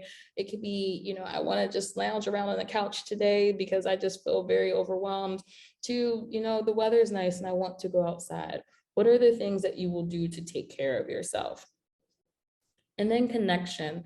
With a culture of stress and, sometimes the overwhelm that we feel with trying to immerse ourselves in new places, folks might say you should go socialize because, that can be where you can practice your English, or you actually sometimes just need to go and speak with people who speak the same native language as you, and that's okay too. But finding your connection to yourself on a deeper level around your passions, reminding yourself why you decided to join this space, your connection to others, whether they are far or near, and figuring out, are there ways that you want to bolster your support system in the nearer sense? And then also something bigger, whether it's nature, or whether it's a spiritual being, or whether it's, just something outside of yourself. Having those connections allows you to be grounded and reminded, right, around what really is fueling you, what makes you feel like something's bigger than your day-to-day of the science, and being excited about some of those things. And so being able to find, where do the ABCs show up for you to help you really manage that stress? So to the point of the research, you want to manage those emotions relative to change. And these are the kind of components that come up in the research to say, this is what really helps people manage change. It's stress tolerance, mindfulness, problem solving, perseverance, social support, acceptance, and compassion. While all of these things are important, the research says that stress tolerance and social support are the biggest pieces that really help people when it comes to a culture of stress. And the stress tolerance is essentially our ability to manage and navigate our stress day to day, and what are going to be the tools that help us navigate that or tolerate stress. And then our social support. And it's always difficult to build community, to take the time to do that, to prioritize that, but also to stay connected to people that might be abroad or far from us physically, but to say, what does it mean to still get the support that we have? And that sometimes takes vulnerability, and being vulnerable with others, of making friends and developing a deeper relationship with your mentor, or having people understand who you are, where you come from, can be difficult. And so we want to say, how do you stretch your wings enough that you make those connections and maintain connections, but also saying, having that compassion that this is hard and it's a lot to balance and a lot to juggle, and what are going to be the things that allow you to do that? So here are 4 powerful tools that we often encourage in OITE. Journaling is a big one. It lets us be with our thoughts and feelings without worrying what others think of us. Sometimes what's tricky is sometimes we judge ourselves and what we put in our journals. But, I encourage people just to free write down how your day went, what you learned, what made you laugh. It doesn't have to be something that feels time intensive. And I mentioned earlier, it could be anything that I'm just grateful today that it did not rain on me when I was outside of the house. No matter how small or how big, there are things that we can reflect on from the day. And journaling helps us see the patterns and growth over time. And this is where scientists can say, these are the data points, right? To say, it's been a month and things have felt hard, but this is how I can see things changing.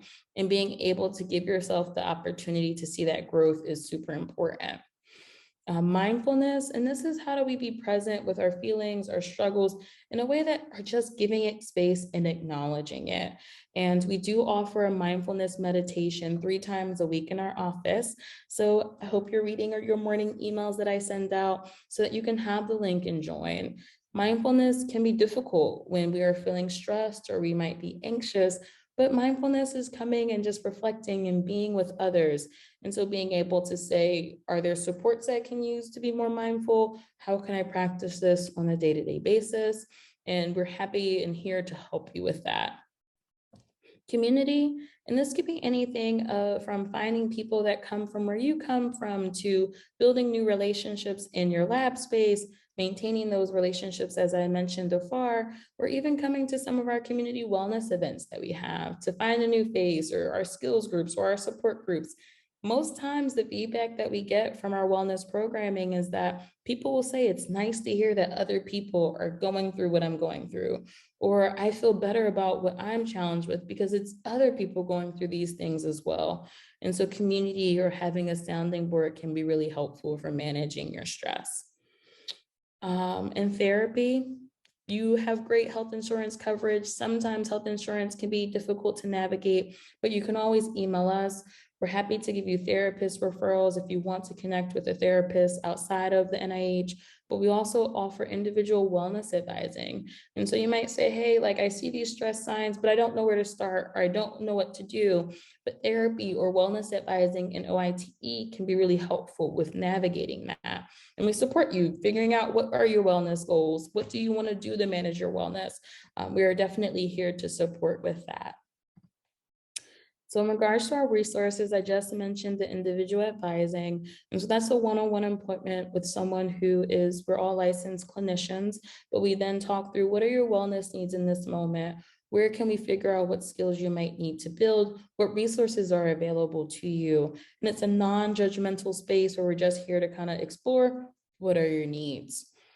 We offer groups. What I do find for folks who might be struggling with their English, they might not feel comfortable showing up to these spaces. And so we encourage you to reach out if you have concerns about that. Our skills groups, you don't sometimes even have to unmute yourself to share. You can use the chat. We can talk to the facilitator to see how can we make this more comfortable for you. We have support groups to talk about different topics from cognitive distortions and imposter fears to anxiety to navigating some of the stressors that we face around COVID. And so being able to say, I just want to go and talk about that today can be an option for you. And then we have just the general support groups. They could be anything from a postdoc support group to someone who's battling loneliness support group. So it just depends upon what your needs are. And you might say, I don't know which one would fit me. That's a great chance to talk to a wellness advisor as well, where we can talk to you about the different groups, what you might benefit from each of those groups to help with your stress. And then we get you signed up. Meditation, as I mentioned, we offer that 3 times a week. And then we have Thriving Thursdays, which we generally offer weekly, but as we're heading into the summer, it'll be every other week. But this is what we call a just come over lunchtime. There's a different topic. So today I talked about how do we manage mistakes and how do we make our mistakes matter. And so it just depends upon the topic. So I encourage you to check out the emails in the morning to see if that Thriving Thursday resonates with you. And if you don't have time to attend, feel free to reach out to see if you can get the slides at the end. And then we have miscellaneous wellness training programs. So anything from our mental health for biomedical researchers to the Resilient Sciences series. We even have some of these training programs recorded for you to watch at your leisure on our YouTube page. So all these things are really available to you to help you navigate this stress. And so that's what I have for you today. So if you ever wanted to reach out for individual advising, or you just have general wellness questions, you can email me at oite-wellness. But then you also can check out our webpage around training, which will connect you to videos, blogs, and other resources that you might need. So I'm going to stop my screen share. And so we have about 5 minutes. Are there any general questions? Or anything that folks are helpful? So someone's in the chat asking for slides. Yes, I can send those slides. I'll send them to Laura, and then Laura, you can send it to the registrants.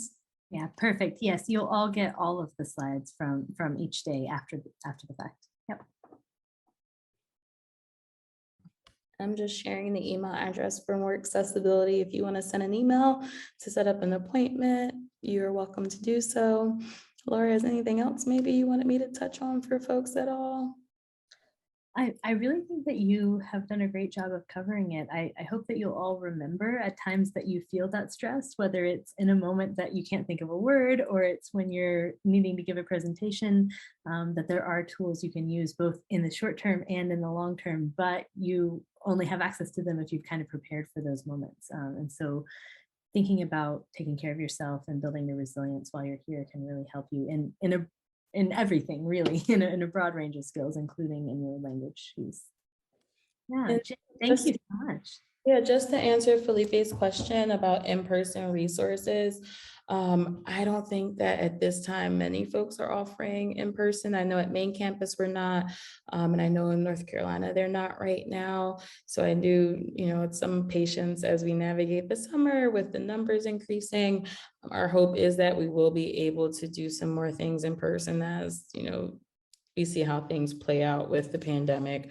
But unfortunately, we don't have in-person things right now. Yeah, Felipe, that face is exactly how we feel about it.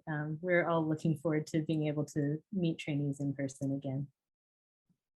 All right. Well, thank you for having me today. And as always, reach out if anything comes up. I think, to Laura's point, sometimes we might say, I'm fine today, but there might be a moment where you're like, oh, remember that talk that person gave forever ago? I'll be that person. Definitely come and check in, email, so that we can make sure that folks get the support that they need. And so RT. So several times they talk about general stuff like shows, maybe authors, and I felt left out. How to manage that stress. That's a difficult one, right? When you're in a space where folks might be talking about or referencing things that you're like, I have no context for this. And this will depend upon your own comfort, right? And this might be to say, I actually have no clue what folks are talking about. Could you explain, right? As a non-scientist, that happens to me a lot where people are talking about instruments and I'm like trying to Google, what is this instrument? What does a wet bench mean? We all have those moments where we don't know what's happening. And so it's okay to ask and being able to say, I don't know. Or it might be a one-on-one conversation where sometimes, PIs or supervisors or other postdocs, right, might not even think about that they are leaving people out because they don't have this context of reference. And so finding ways and allies to say, oh, yep, I don't know, could you explain?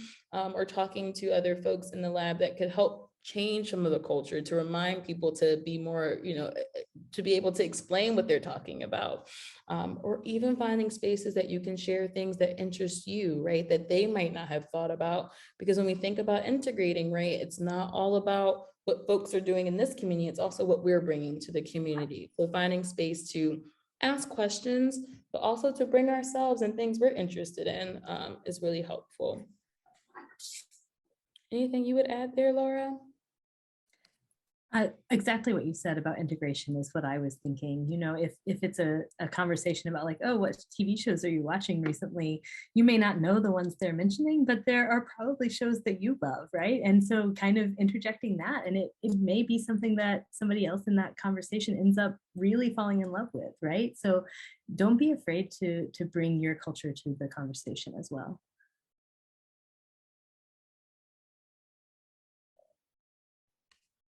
All right. Well, as always, feel free to reach out. We're here to support you. And thanks again, Laura, for having me. And I'll send you the most updated version of the slides for you to share with folks. Thank you. Yes. And thank you, Jen, for being here.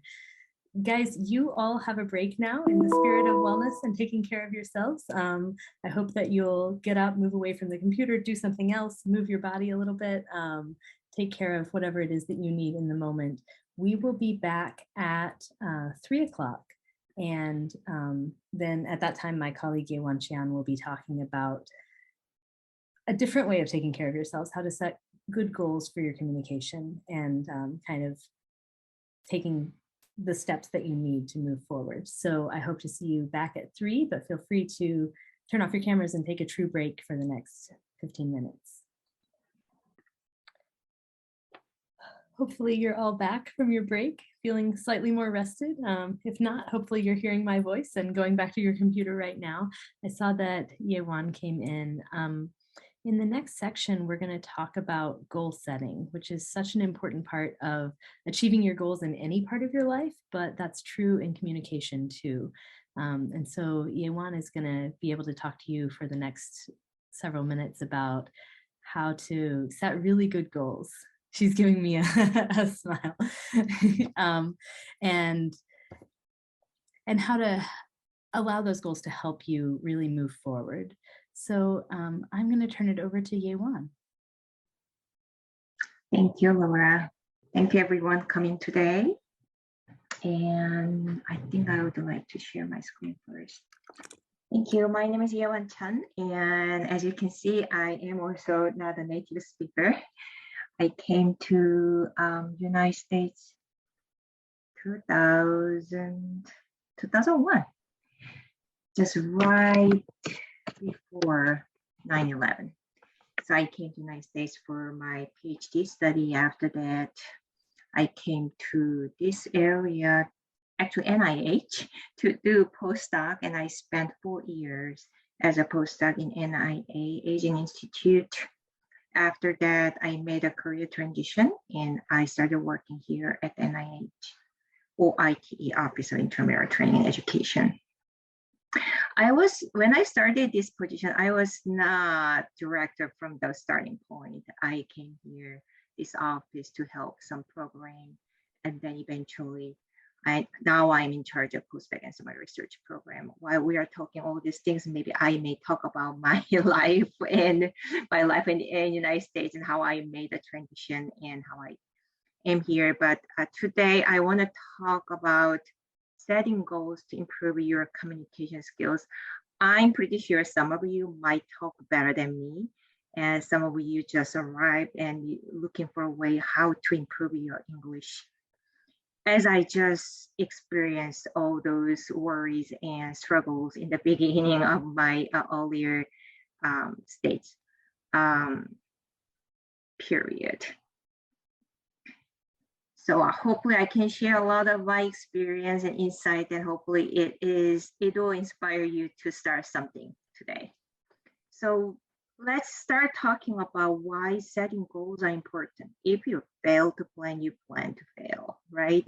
We really, to achieve something, if we really want to achieve something, we really want to have a goal and we need to work on it. When we live our life, we have all kinds of different goals. It can be professional, and you are all scientists. So you eventually want to get a job, you want to get a degree, or you want to do something, you want to publish paper. You have all different type of professional goal. If we are still in school or some certificate program, you also have an educational goal. Or if you are thinking you want to apply or go to the secondary school and you want to achieve different credentials, yes, there is a different educational goal. Relationships goal, it's important, really important one in a lab, in your family life, in your personal life, with a friendship, all kinds of relationships we are building and we have, and there is a goal about the relationship. We always are looking for having more mentors, and having more mentors are really key for success for many scientists. That's our relationship goal at work. But in your personal life, you also want to maintain good relationship with anyone in your life, to have a good supportive environment and community. You also want to set and have a fitness health goal and wellness goal, and you also want to involve some community. You also want to think about your financial, how as a postdoc, we typically do not think about your retirement and anything substantial because including me, I was also living check by check, month by month. There is not much of enough money to think about future and save for upfront. But you also want to think about financial for your future. And there are many goals. And for all of these goals, communication is an important element of all these goals. That's why we are talking about goals today. So why set language goals? Because we want to live a little bit more comfortable because we are living in America and we are using English. Goals help you identify what you want to achieve. Goals keep you focused on what's important, and goals save your time. You can try different things without goals, but eventually when you have a goals, you can use your time more efficiently. And goals provide a way to measure your progress. Then when you can say or measure your progress, you'll be more motivated to try something different. Then the reasons we fail so often, especially for the language, I think the goals are too vague and imprecise. If we are setting goals about our science and professional work, yes, we have a goal. Okay, I want to publish a paper within a year. I want to finish this experiment by next week. I want to learn these skills, new skills by next month. We often set the timeline. We often know where to go to look for resources. We are trained and we can set those plans much better. But when I think about English, this language goal, often we do not know where to start and where to go for. Often it is too big. How much is enough to feel comfortable to live here or work here? So I want to guide you through with some examples how to set those goals around language. So goals matter to someone else, not to us. Sometimes that's the reason we fail so often. We want to speak better. It's not like we want, yes, other people also need to understand what we are talking and what we are saying, what we write. But most important thing is that matters to us. And sometimes we get discouraged early in the process because language skills is something not like we can measure quantitatively. And oftentimes the progress happens does not happening like flat. And at some point when you go back, you found yourself, you are much better than before. Then go flat again, and sometimes you jump in again. So a lot of time you are wondering whether I am improving or not, right? And oftentimes it is not related to work. It is not like live or death, just like so immediate. It doesn't require immediate attention. We fail to set aside the time we need. It really takes a time, like when you learn how to bike, when you learn how to think about, when you learn how to do the PCR first time. We do multiple times to be more proficient. Language is the same thing. You need a time commitment. You need to keep repeating every day. You need to use it, and those times we need, but oftentimes we forget about those commitment and effort. Sometimes it is not only about the language, but we often fail for certain goals because we allow prior failures to derail us. So our bad cognitive distortions just keep coming back. Okay, I failed last time. Okay, I never be able to do this. Or if you didn't do well, or if you thought oral presentation in the lab meeting didn't go well, then you suddenly feel like I'm failure. I'm nothing. I'm not qualified for this. I'm not included in this community. You feel like some already stupid, even though you are so well accomplished scientist. So check with your cognitive distortion whether those are really discouraging or not. Please remember you are all well accomplished scientists. Language should not be your barrier. Eventually you will get there, but I really want to encourage you not to be disappointed by your language skills. You can get there. Okay, there is a Goldilocks website about the goal setting, not too ambitious but not too vague, and you just need to find the right amount of a level of goals how to set. So we recommend this strategy: SMART. P, goals: specific, measurable, achievable, relevant, timely, and people involved.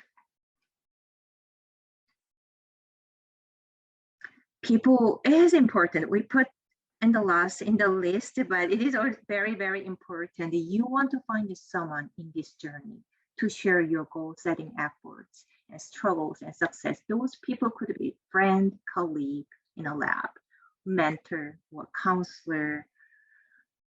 Anyone you met here in an English workshop can be your peer, and they can check your pronunciation, they can check your writing, they can be just your big supporter, and just have a simple conversation. Everything will matter. When I started my graduate school, oh my gosh, that's a long time ago.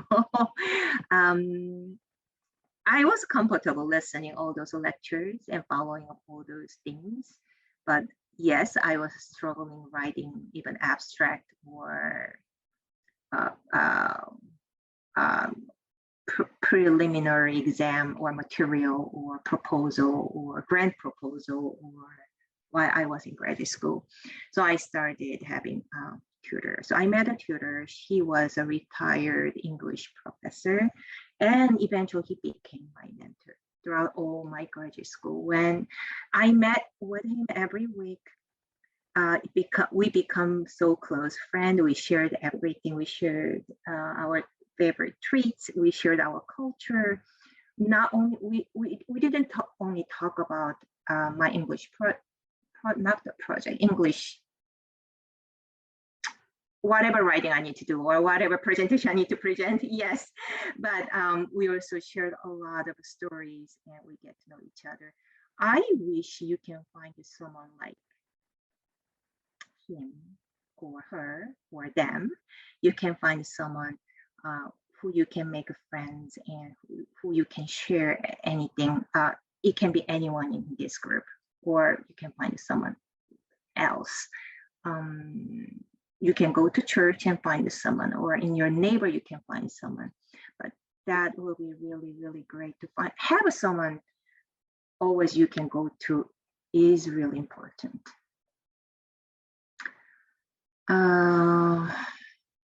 So here's an example. So our ultimate goal is to be able to speak English comfortably so that we can move to the United States and use English in my everyday life. Specific step to reach this goal will be learn the vocabulary, phrases necessary to go shopping in the United States. This is one of the specific steps, right? Then maybe we can set the very short-term goals. By the end of this week, I will have learned the vocabulary words for types of clothing and shoes. If you want to go for shoe shopping, right? By the end of the month, I will have learned the phrases and basic vocabulary needed to talk to shop club in the United States. Nowadays, there are a lot of YouTube videos and online materials, so you can use all of those things, but nothing really beats you go for actual place and practice those things. I remember first month or first couple months when I came to the United States, the most difficult thing was going to grocery shopping. And especially when I need to pay for that. I was not used to use a checkbook, and they never use full sentence. When you are ready to pay something, they are all asking questions. They start asking questions, plastic bags or paper bag.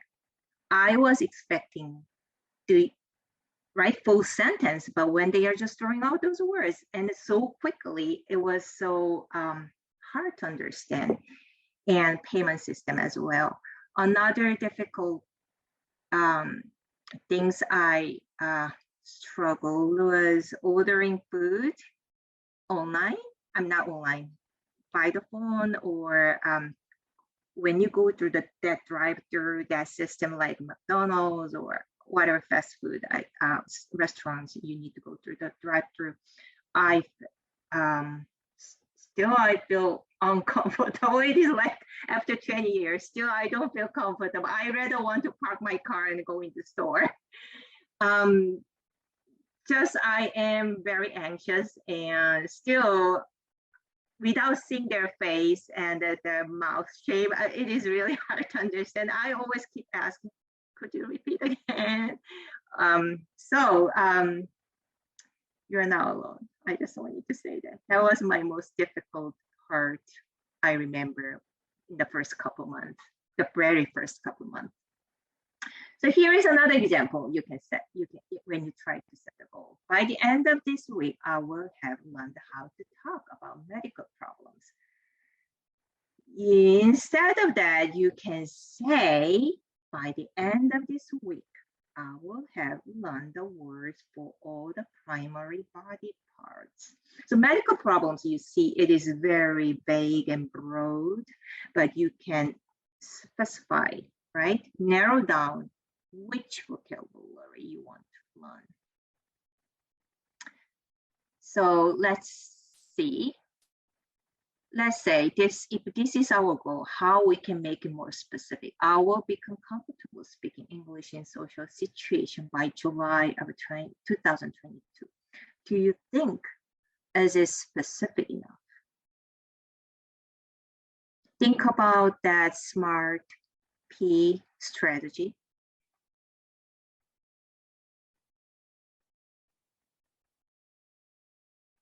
If you want to speak up, you can speak up.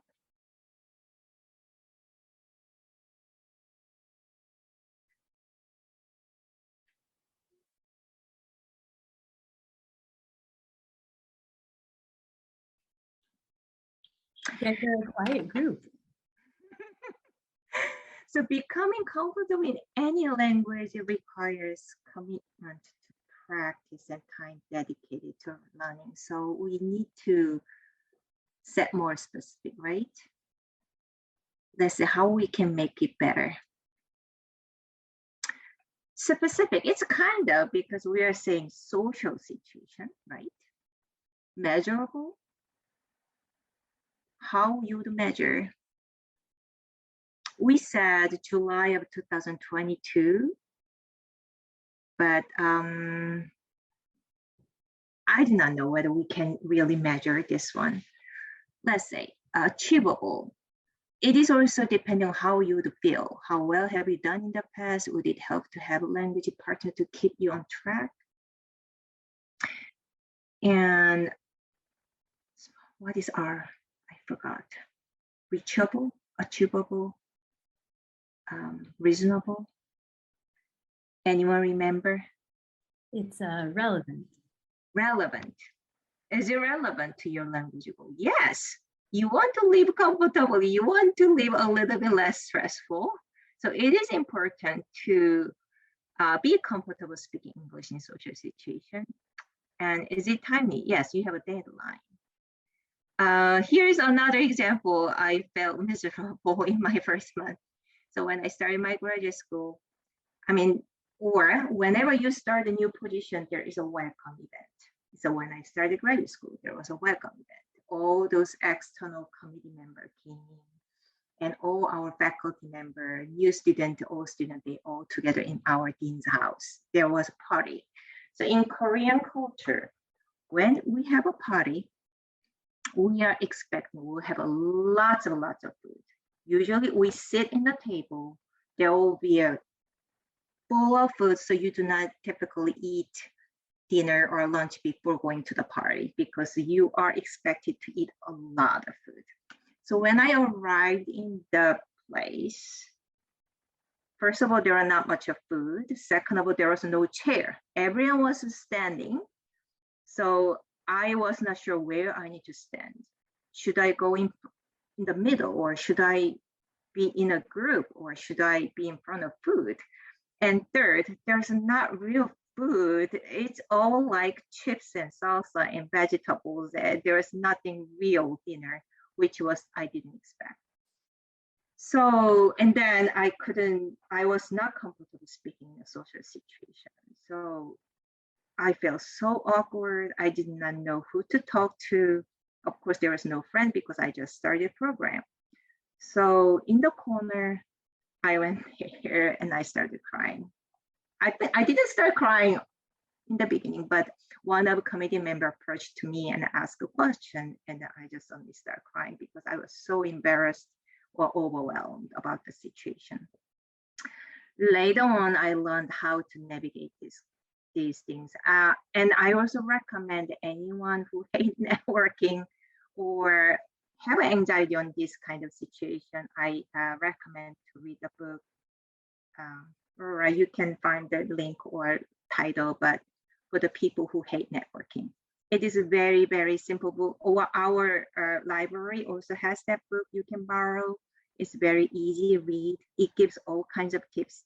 So when you go to a party, pick up the food first, and then stay on one table first, so you can greet the people on your table and you can start to talk. You can have some topics in your head, or before going to a party or at this situation, you can prepare topics you want to talk about. Typical people want to talk about weather or sports team or anything common you can find.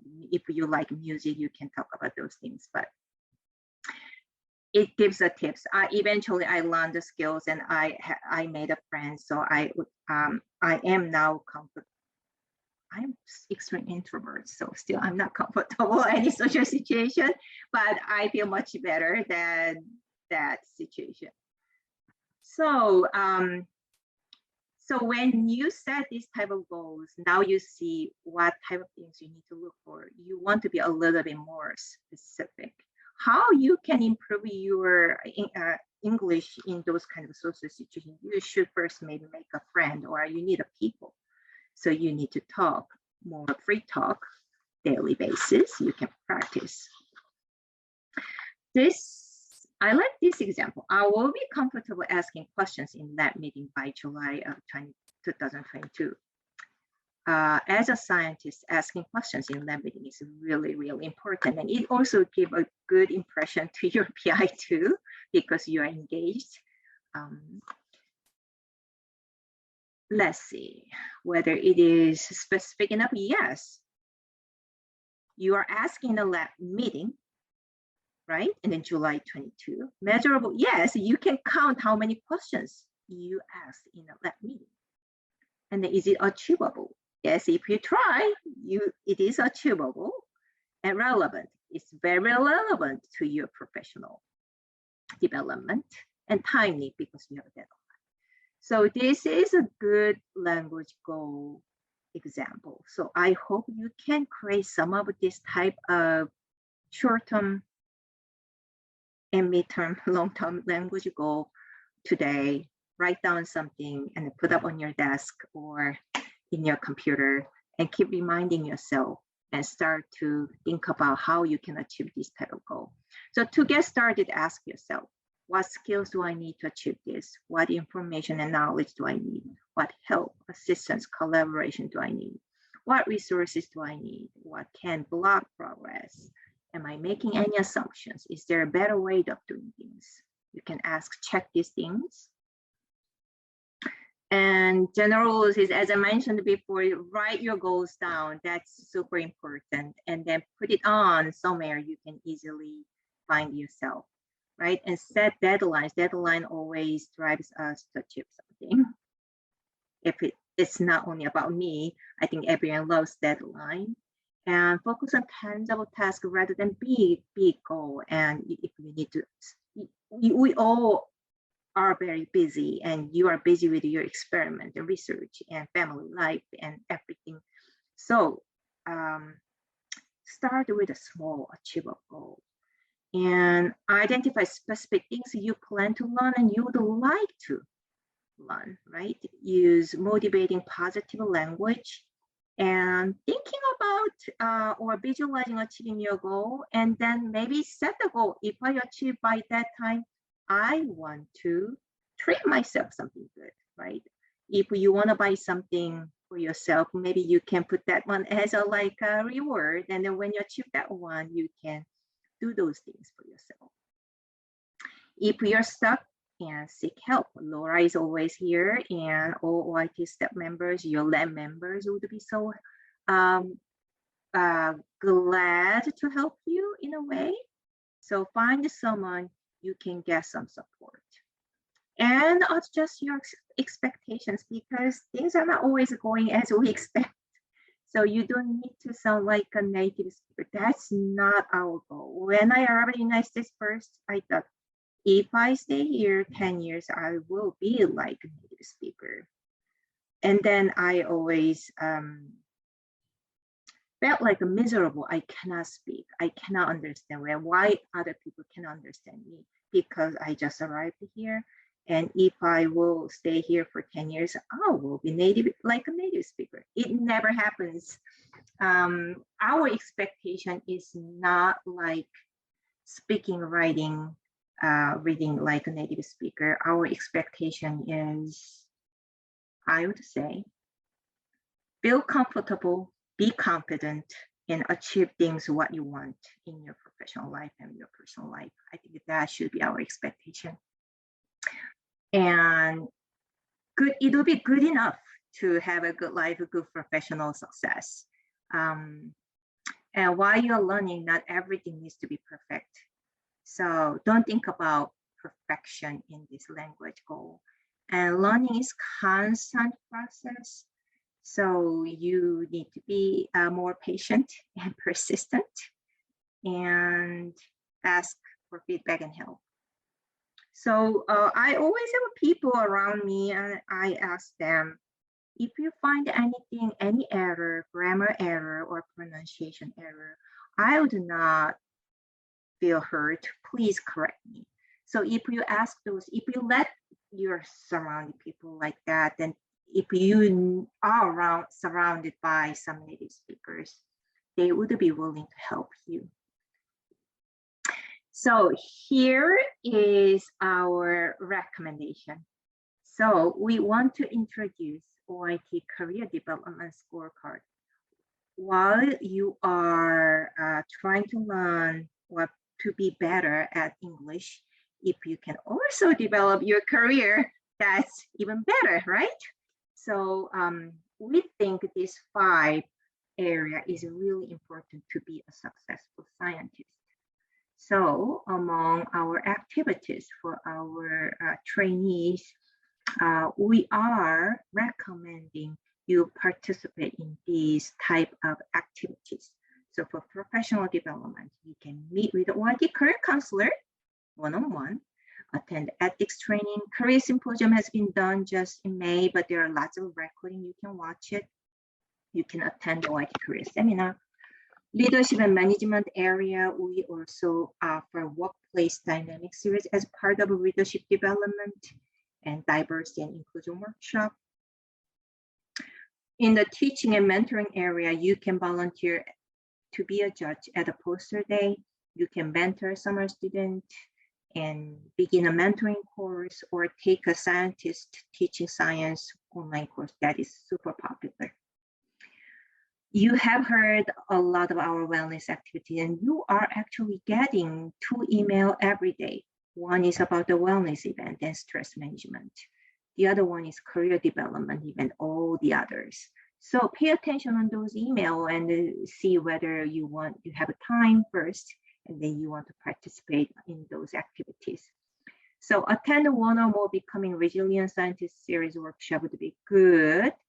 And monthly mental health and well-being workshop we are offering. And there is always discussion group in every week. And there is a meditation sessions as well. And for your communication, you can try to do a 3-minute talk competition or practice your oral presentation, scientific presentation at OITE with one of staff members. And there are some clubs on campus to speak English, and you can also join scientific interest group. So how you can get the point? We are asking at least if you get 2 marks for each of these sections and 4 marks in the communication. And then if you accumulate at least 12 marks by December 1st, Laura, is it 23 or 22? 2020.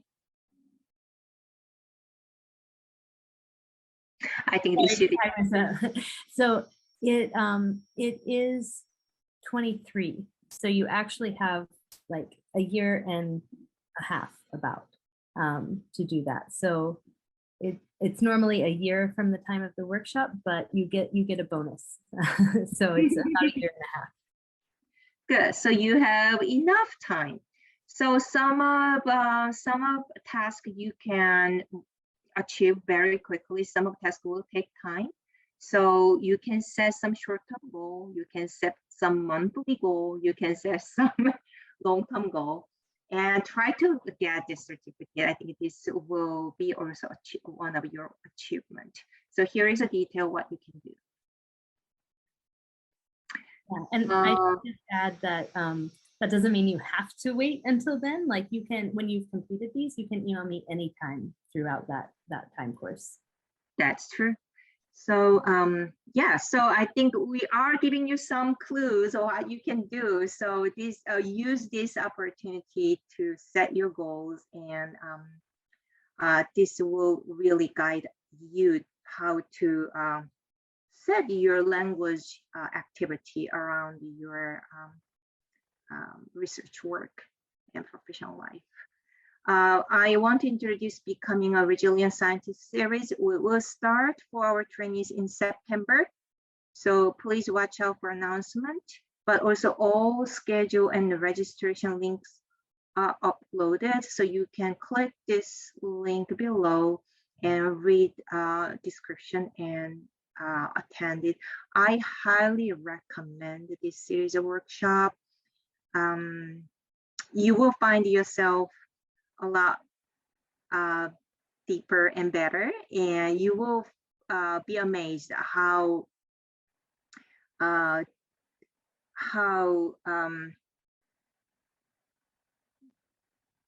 going through this workshop and then having some time reflecting yourself really would be helpful for your professional relationship. When I first heard about this workshop and also the workplace dynamics series, I was able to better understanding myself and my coworkers and my family members, and I felt myself much easier to navigate all those relationships. So I highly, highly recommend this workshop series. This is topics we covered in mental health and well-being of biomedical researchers. So these are topics, and I think we will repeat these lectures again. Also, you can watch video from our YouTube channel. So you do not need to wait until next session. We also offer bi-weekly journaling, career development, and professional growth group every other Tuesday at 4 p.m. So I've heard some of I am interacting with a lot of postbacks, so they always talk about this journaling group helped them to really understand what they want to do in their career and how to identify which area they need to focus. So I think it will be a great opportunity for you to reflect on yourself and your career. Here are local resources. I believe Laura invited someone, or she will talk about some of these resources later. And here are some writing resources. So if you are writing manuscript, or if you have enough data to start drafting your manuscript, this FAES course, this is just 1 month, 4-week course. So, and it's only used to be $100. I believe still it is $100, and your PI would love to pay for that. So if you have enough data, please look at the schedule, and it will be a great opportunity. By the end of 4 weeks, I've seen many people would have first draft of your manuscript. The second resource is NIH Fellows Editorial Board. If you already finished your draft, you can send your draft to this group, and this group of people, volunteers, will go over your document, and they are not heavily editing your writing, but they actually give you a direction, and compared to the journal instruction, they give you some idea what you need to correct, where you need to correct, and how you improve your writing.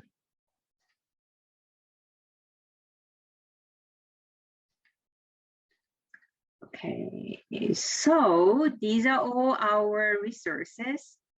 We have lots of scientific presentation videos and all career topic presentations.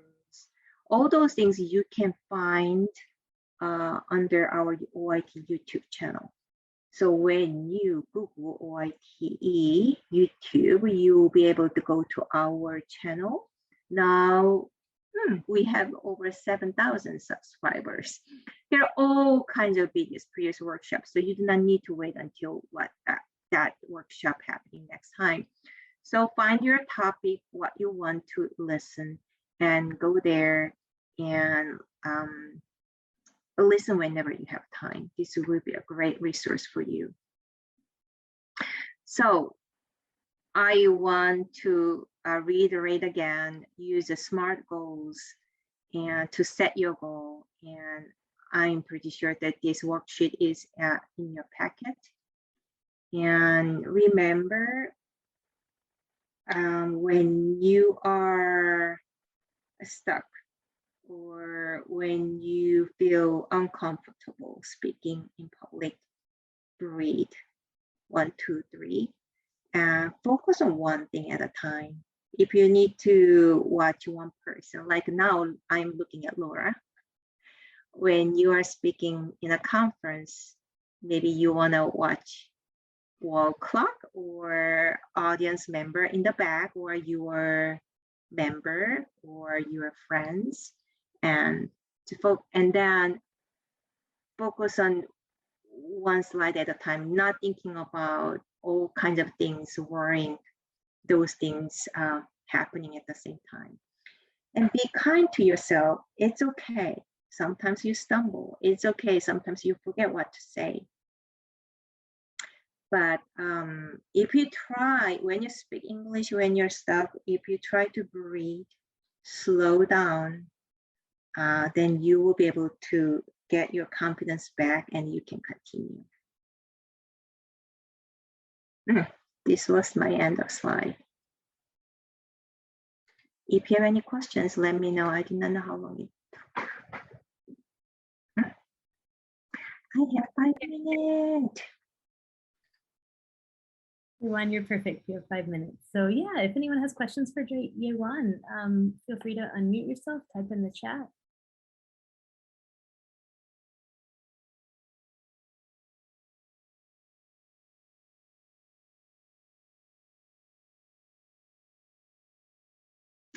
Oh, Anthony, you said no person to talk with. I'm sorry. If you need, I mean, OIT staff member, we always are open to talk with any trainees. You can bring up any topic you want to talk and make an appointment. That will be a great one-on-one discussion. If in the audience, if anyone are curious about my career transition, I am also happy to talk. One time I was in your shoes. I was a postdoc and I made a career transition. Like Laura also too, she was a graduate student and she made a transition. Many of OIT staff members one Yes, time ago. I agree. We can schedule an appointment to have to spend time to talk. Yeah.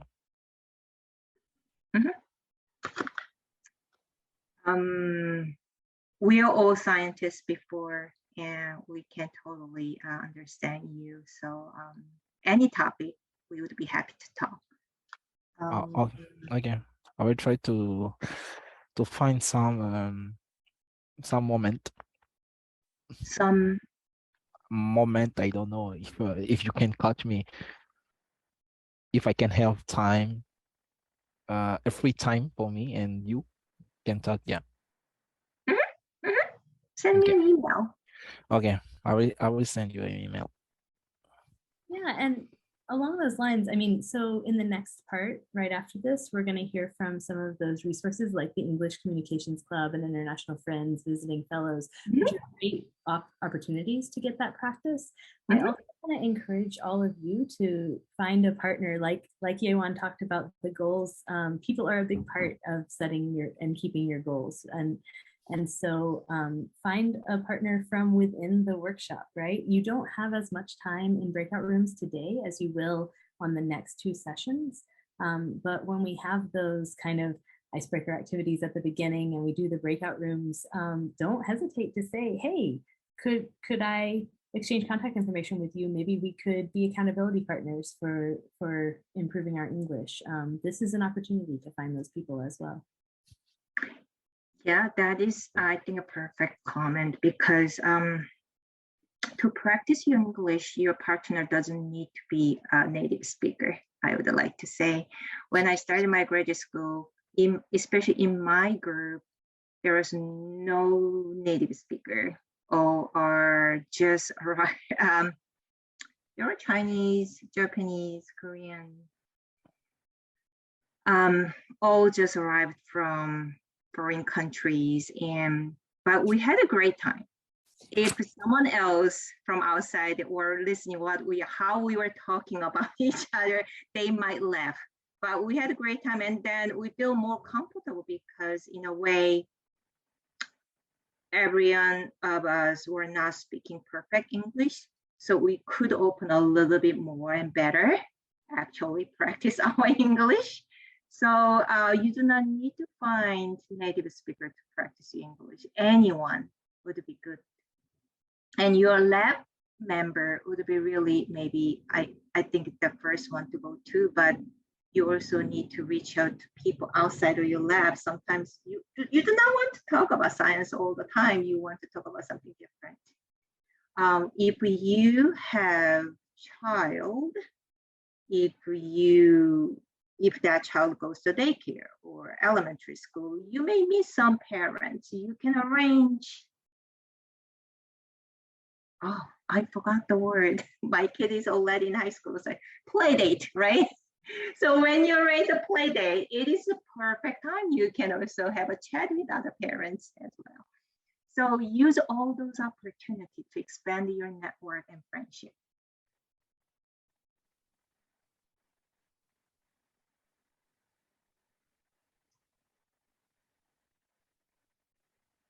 Any other questions?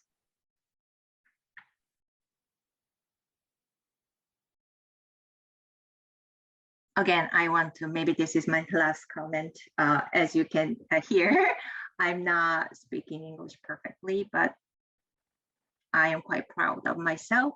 I have a job and doing good job. So I believe in every one of you. You are all accomplished, wonderful scientists. You can do a lot more. if you feel more comfortable speaking English and using English, you will see there is no limit on your career. And even though it's not perfect, it will be good enough to achieve to your goal. But keep practice, it takes time. And if you feel better, if you can get better, opportunities will come a lot more opportunities will come. Thank you, Yewan.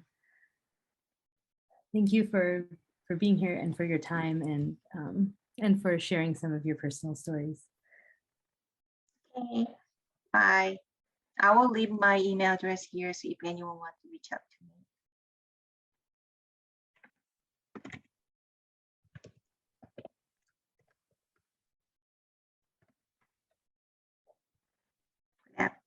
Yep. Bye-bye. Bye-bye. Yeah, perfect. Thank you. Thank you. So as I alluded to a number of times by now, because it came up in multiple sessions, I think because this is so important, and like we talked about, practice is so important. The next section, we're going to hear from some people who either run or work with resources that can help you to continue to improve your English. We do not expect that 3 afternoons are going to drastically change your English, right? And so as part of this workshop, I want to make sure that you have the resources you need to continue to improve afterwards. And so I did see a lot of our resource folks came in. I'd like to start with something that Yewan talked about briefly, which is the Fellows Editorial Board. This is a resource for improving your written English, and specifically when you're writing a paper, to have the opportunity to get some feedback on that. And then we'll move to some of the more kind of social communication and oral communication after that. So Joanna, do you want to go ahead? Hi, Laura. Sure. Hi, everyone. Thank you for having me here. Is it possible to just share my screen? I think you should be able to. Do you see the option? Yes. But can you all see this PDF? Perfect. So this is going to be a very informal 2-3 minute presentation about what we do. So my name is Joanna Diaz, and I am a postdoctoral fellow at the Vaccine Research Center. And I also volunteer for the NIH Fellows Editorial Board. And I am now also the senior editor of this board. So I just wanted to tell you in a couple of minutes what we do. So we are a group of volunteer fellows from the NIH and FDA, who our mission is basically to help other fellows at the NIH and FDA to publish their manuscripts. And so we will help you polish the grammar, the form, the clarity of your sentences if you are writing a manuscript or a grant proposal that you would like to submit on. So as the flyer says here, we do all of this for free. It's on a volunteer basis. Our only requirement is that the person who submits the manuscript for us to edit is an author on that manuscript and is an NIH or FDA fellow at any level: postbac, predoctoral, postdoctoral, research fellow, or clinical fellow. And so what we do is we mostly edit manuscripts for before submitting to journals, but we also work every now and then on book chapters and grant proposals. And we clearly focus on grammar, form, and clarity. So we'll help you make either sentences or sections a little bit more clear. If they're not so clear, we'll help you with the grammar if there is a need for that too. We also review the figures, and we make sure that they are also clear, that their figure legends are clear and clearly well written. And if you tell us that it's actually one of our requirements, we ask you where you are planning to submit the manuscript, so that we can also check the guidelines of the journal and see if your manuscript is formatted according to those guidelines. The only thing that we don't do, because we are really not allowed to, is to comment on the scientific merit. So we will not act as a reviewer of your manuscript, meaning that we will not judge the science, but we'll help you with all the text and editing line by line, as well as making general comments about the manuscript. If you would like to submit a manuscript for for us to edit. So you can email me at nci-editors@mail.nih.gov. And there's also this link here where you can check more information on how to submit and what we ask for submission. There's usually just a PDF with all the text and figures and another small form with the main details of the manuscript. And so this is all I have. I can leave them. I think this flyer will be distributed, but I can also leave this email here in the chat box. And if you have any questions, even before submitting, you're just very welcome to email me anytime, and I'll be happy to assist you. And I can also take any questions if you have. Thank you. Yeah, thank you. As Joanna said, I will be sending out all of the slides from all of these groups as well, so you'll get that. Any questions for Joanna before we move on? Yeah, I do have a question. So how long does it take for you to review the manuscript from the time I submitted until I hear back from you? Sure, that's a great question. Thank you. So that depends a little bit on our workload. We usually have, we can only work on 3 manuscripts per week. And so usually our turnaround is 10 business days. With some exceptions, it can take a little bit. It also depends when during the week you submit. And so we usually say 10 days. So it can be from, if you submit, let's say, on a Wednesday, you'll have it not the Tuesday after the Tuesday after. So a little bit less than 10 days. If you submit on a Friday, that will take, for example, if we don't have many more, that will take 2 weeks and 1 day. So 10 days is the general rule that we have. Okay, great. Thank you. No problem. Perfect. Thank you, Joanna. Another thing you heard about during the workshop today is Foundation for the Advanced Education in the Sciences, or FAES, which you'll probably hear a lot being around NIH. And that is an institution that actually offers a ton of classes, largely for the sciences, as the name implies, but they also have some language classes. And so I believe Jennifer Kagan and Susan Kay from FAES are both here. Do you guys want to go ahead and share some information?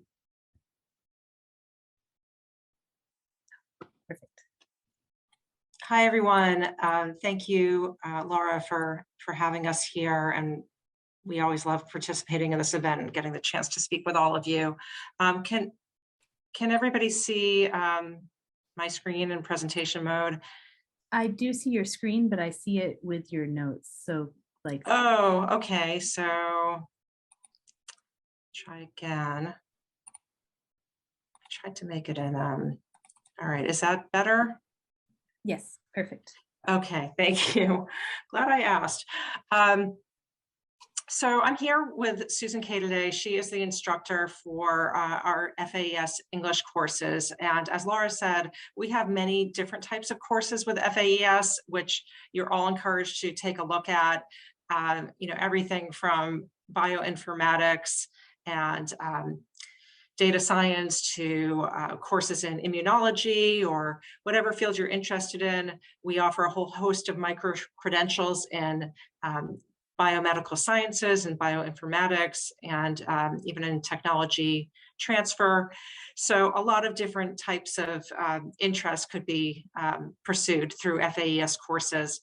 But our focus today is to talk about English offerings. And as I said, Susan Kay is the instructor for those. And this summer, she's introducing a new course in academic writing, which really kind of goes along with the last presentation you heard about, eventually preparing to, to submit a paper or to submit a research statement or whatever your goal might be. This might be a good first step. And we also offer conversation classes in the fall and spring, which Susan also teaches. I'm going to turn it over to her to tell you more about those offerings. Okay, hi, thank you, Jennifer. So I just would like to let you know that the writing class that will be offered this summer is a very basic class. We're really going to focus on the basic structure of writing a paragraph in English and then also focusing on good sentence structure, good punctuation, some of the basic grammar rules that you probably have all learned, but maybe need a review. So this course is really a very basic class that many of you probably will have, will find that you've learned some of these things in the past, but many times even native English speakers haven't learned sort of the basic writing tools and skills. And so that's what we're going to cover. And we'll start with paragraphs, we'll build up to essays, but just to be clear, you know, we're not getting anywhere close to writing, you know, something that you would publish. This is really for basic skills. But I also teach a conversation class, and while working with my wonderful students in conversation classes, I've noticed we do some writing in those classes, and I've noticed that it would be helpful for a lot of people to review some of these basic writing skills. So that's why I've decided to offer the writing class this summer. But just to talk a little bit about the conversation classes, which will start up again in the fall, this is really a fun class, no pressure, but definitely a lot of work. We have a textbook, and we focus on daily conversations, you know, that you might have on a variety of different topics. We use a textbook, Summit 1 and Summit 2, and in the textbook, there are different units about conversations in daily life. And so we focus a lot on vocabulary and idioms and expressions that are, that, you know, we use every day. And in this class, it is an online class, but we do have a Zoom meeting once a week for an hour and a half on Wednesdays, where we come together and practice using these expressions, and it's usually a lot of fun. And I feel that the students feel this is a comfortable place to practice their English. So I recommend taking a conversation class if you would like to just build your confidence, and you'll, you know, build some of your, you know, conversational skills, but you'll also find some friends in the class that you can also continue talking with. Yeah, I hope to see some of you in the fall in the conversation class. So I'm happy to take any questions about the conversation class or the writing class that will be offered this summer. I see a question. So I see a question about registration. Okay. Do you want me to take that? Sure. And sorry, I didn't have my camera on before, but hi everyone. So couldn't concentrate on the presentation and the camera at the same time. But to register for FAES classes, you go to the website you see on the screen, education.faes.org, and you can just fill out the registration form, and you can do that. You can fill that out even in advance of arranging for however you're going to pay for it. There is tuition because these are graduate level classes, and then you can make that arrangement later. But you can go ahead and register on the website. And fall registration starts the first week in July, and summer registration is open now. And the difference between A and B is just mainly the topics that are being covered. They use the same textbook. So there are a set of topics in the first part of the text and set of topics in the second part of the text, but you don't necessarily have to take the first in order to take the second. That's right. I just to clarify, there are 4 7-week sections of the conversation class, And you can really sign up for any of them without, feeling that you're, behind or missing something. So what works for your schedule would be fine. Some people choose to take, all 4. There are 2 in the fall and 2 in the spring, and that's wonderful. Just gives you more practice, but depending on your schedule, you don't have to worry that you didn't take one before you take another. Sorry, Laura, I see one more question. Do I have time to answer it? I don't want to monopolize the time here. Yeah, that's fine. Go ahead. Okay, so regarding the tuition, it's these are 4-credit courses, so there is tuition associated with them. There is an NIH discount that you can select when you register, and there was also scholarships that if you're a self-paying student, if your lab is not assisting you with payment, you can apply for the scholarship, and that can be 50% of the discounted tuition already. So yes, hopefully that answers your question. Yeah, you can also ask your PI. Some PIs do cover classes and some don't, so it's worth asking. Absolutely. All right, thank you so much, Jennifer and Susan. Thank you. Yeah, Thank so you. before we kind of got into the questions, Artie had said in the chat that, when it comes to science, I can handle the English, but in general conversation, I lose the game. I don't feel like I can express my feelings. And I choose the wrong words, which makes it worse. And so I just wanted to say that the next few resources are exactly for that. The chance to really practice conversations in kind of an informal setting is so important to developing your English skills. And so we have 2 groups that are here today, International Friends and English Conversation. So I want to invite both of them to speak, and I guess we'll start with International Friends. Charles? Thanks, Laura. Absolutely. Yeah, so you should be able to share, hopefully. yes, I'll try to share my slides. Thanks, Laura, for really presenting all these resources.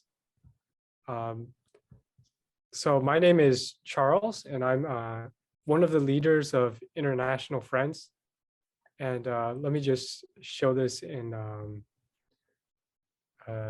presentation mode. Hope everyone can see the slide. Yeah, looks great. Okay, so the other leader of International Friends, he's on vacation right now, is Buck Wong, who he also works at NIH. But we are, as you can see, we're a community of individuals from different cultures, and sorry, I'm not used to this.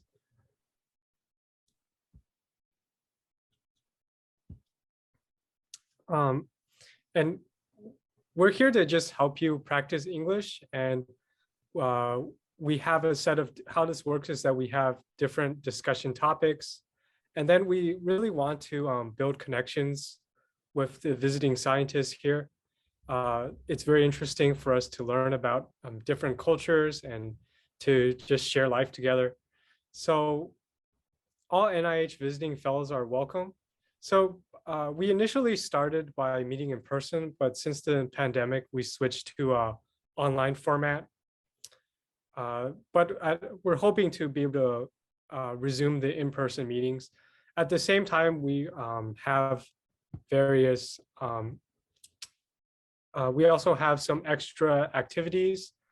Previously, we had a trip to the capital, and we also have planned some hiking trips. Probably we might have like a picnic for July 4th. So how this works is that we have different topics. So as you can see from this slide, the topics include American culture and holidays and life topics. We also have, I'm sorry to interrupt. I'm not seeing your slides advance. I still see the first one. Oh, okay. Yes, that's right. Thank you, Laura.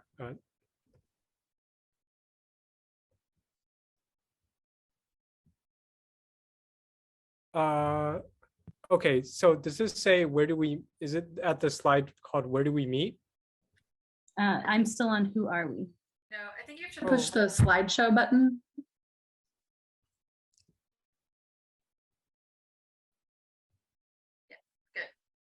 Yeah, there. Ah, yes. Okay, good. That's the slide I thought we were on. So we have different topics. I just went over that. And we also have classes on English, basically whatever our visiting scientists feel would be helpful for them. If it's a review of a certain point of grammar. We also had a class on preparing resumes and applying for jobs. So it's actually quite open. You can request topics as well. And we had some fun topics as well. We had one about different jokes. We also had one called like there's various hypothetical questions like what superpower would you like to be, the power of invisibility or the power of flight? So just whatever kind of topics will make for a fun conversation. So our meeting times are in the evenings, and they're the first and third Mondays each month, but not on federal holidays. And our meeting time is 7:30 to 8:30, and we meet by WebEx. And if you're interested in participating, then please send this an email to our Google groups, as you can see here. It's the one International Friends Bethesda Campus at googlegroups.com. And also feel free to write to either one of us. Thank you. Great, thank you so much. Maybe I'll have Jenny, who's here, go ahead and talk about English Conversation Club, and then we can take questions about both at the end, perhaps. Sure. Jenny, go ahead. Yeah, that would work. Thank you. I just have a couple of slides to share. So hi, I'm Jenny Marin. I'm one of 3 facilitators who help run this English Conversation Club. Basically, it's similar to what Charles just talked about with the international friends, and we have a lot of similarities in that it's kind of an informal gathering where people just have English, just practice speaking in English with each other. And like I said, there are 3 facilitators. We don't always, all 3 of us, at least one of us will be at each meeting, just to keep the conversation going and talk about, answer any questions about everyday usage of English or US culture. We talk about similar topics that Charles mentioned before, you know, how, if there are specific US holidays or other things to talk about. We like to talk about food for some reason lately. And restaurants and, you know, local culture also, just in the Maryland, DC area. We used to, so for the past 2 years, we've been meeting via Zoom virtually, but when we did meet in person, usually we would have 1 or 2 potluck celebrations. So meaning a potluck is when, if you're not familiar with the term, is when people each bring a dish to share. Obviously now with COVID, we haven't been doing that, but we do like to meet in person if possible. And actually we're thinking about, for the first time, meeting in person for our June 8th meeting. We might try that, if assuming the weather is good. We were thinking about meeting outside at some picnic tables outside of Building 35. So if you're interested in that, or any other future getting on the list for the English Conversation Club announcements, you can just send an email to Sandy or me. Sandy Gomez is another person who helps organize this club, and she usually sends a reminder of each meeting 1 or 2 days before the meeting, but we do meet regularly on every 2nd and 4th Wednesday of the month at noon. I didn't put that here, but it's at noon. And so if you get on the list, you'll get the announcement for the next one where we'll be meeting, but usually it's in or near building 35. But given the current medium community risk level, we would meet outside or by Zoom. Oh yeah, here I said at noon, from noon to 1, second and fourth Wednesdays. And we would be very happy to see you there. And if you have any questions, feel free to email me or Sandy. And I think that's really all I had to say. Yeah, perfect. Thank you so much. Were there questions either for Charles or for Jenny?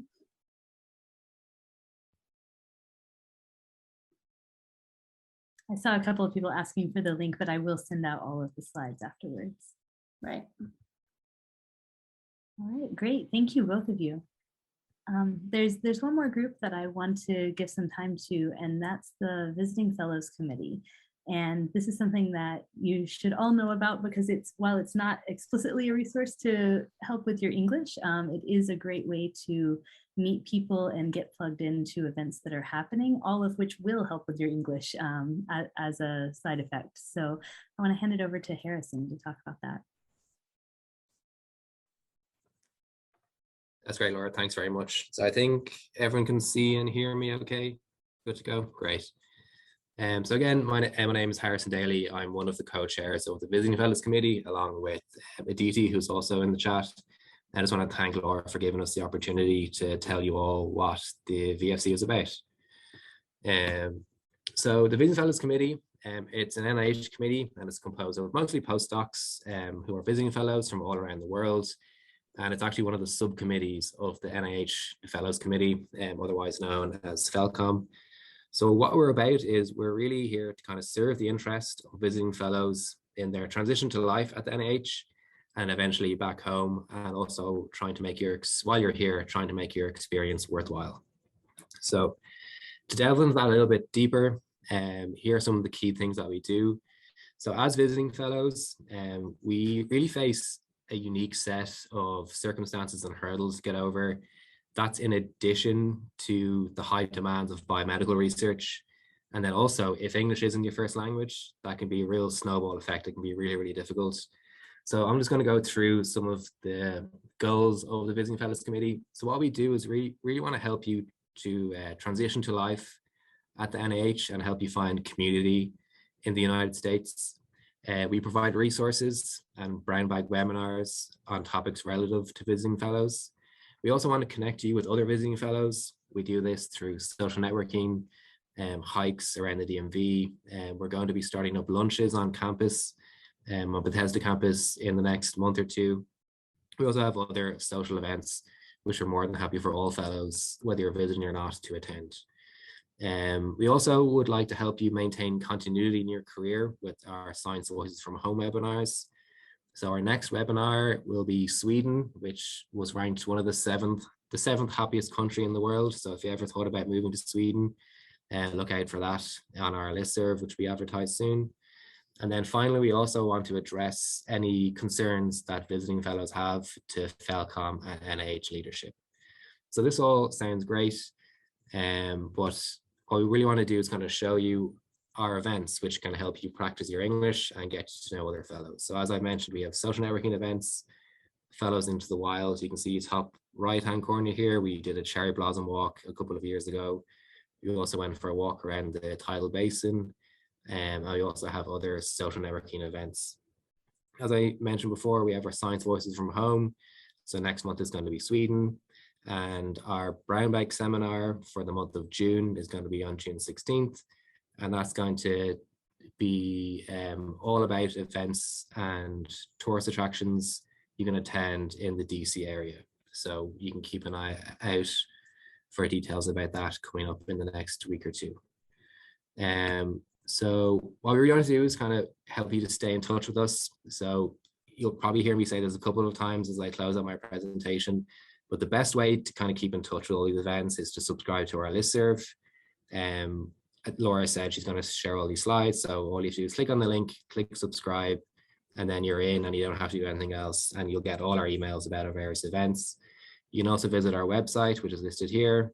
We also have a country representative list, so if you've arrived from a country recently to the NIH and you're looking for a community and you see your country on the list, please feel free to reach out to that person and they can connect you with other fellows from your home country. We also have a closed Facebook group, which fellows like to post in just various questions and topics and also create events. And we also have a Slack group. So there's lots of different ways to kind of keep in touch with us. But as I said, the listserv is kind of the main one to subscribe to.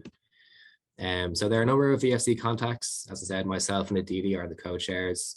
We have a number of open positions, which we had a call for in the last month or two. So these will probably be filled in the next week or two, but there are lots of other ways to kind of get involved, which I'll talk about in the following slide.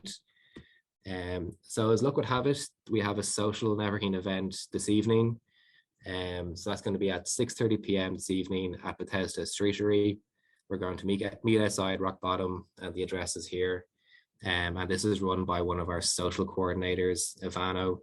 So if you have any questions, you can shoot him an email or we can talk in the chat during the rest of this presentation. I'll say for the third and final time that the best way to keep in touch with us is to join our listserv. And we're also looking for fellows to represent their country and institute. So I think there's maybe 2,000 visiting fellows at the NIH. So we really do make up a huge cohort of fellows here. So we're really looking to expand our horizons and increase our visibility. So if you're interested in becoming involved, please do reach out to myself and Aditi. And as always, if you have any questions or you're not sure of something and you think we can help, please feel free to send us an email and we'll provide you with the resources as best we can. So thank you very much for your time and attention, and please do get in touch with us. Yeah, wonderful. Thank you so much. And Aditi, I'm sorry I didn't see you at the beginning, but any questions for Harrison and Aditi?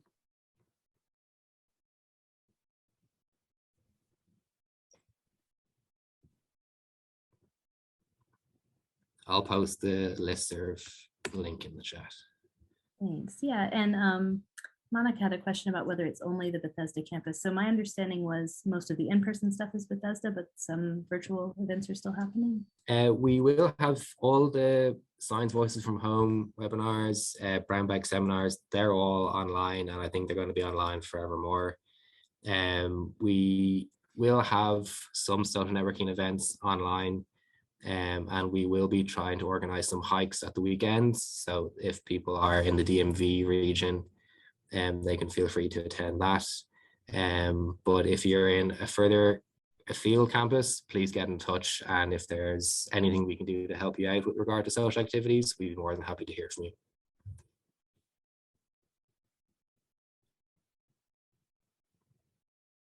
Any other questions, either about visiting fellows or about any of the resources?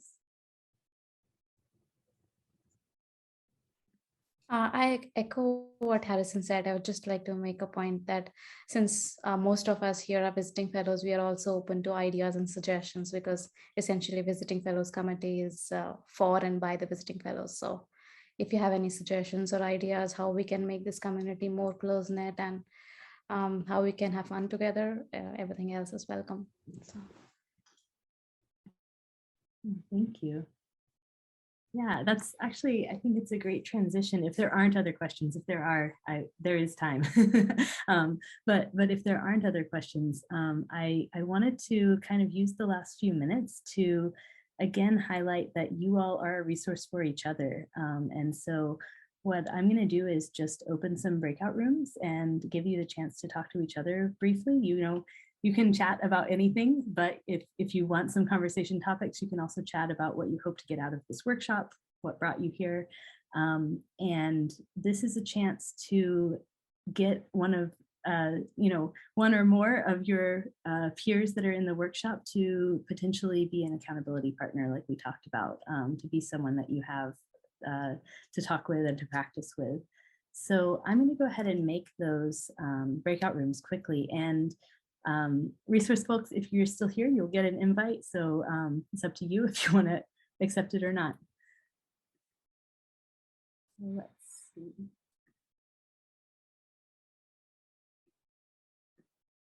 All right, so I'm going to go ahead and open the rooms and you should receive an invitation. So it'll be about 8 minutes. I'll bring you back just a minute or two before 4:30. Welcome back, everybody. Thank you so much for being here today. I hope that you found it helpful. Our next session will be next Thursday afternoon. That's June 2nd. Somehow it's already June. And I look forward to seeing you then. That one will be focused on workplace communication and communicating in a multicultural workspace. And it'll include a lot more time for practice as well and kind of doing some communication role plays. So I look forward to seeing you all then. Thank you and have a good rest of your afternoon.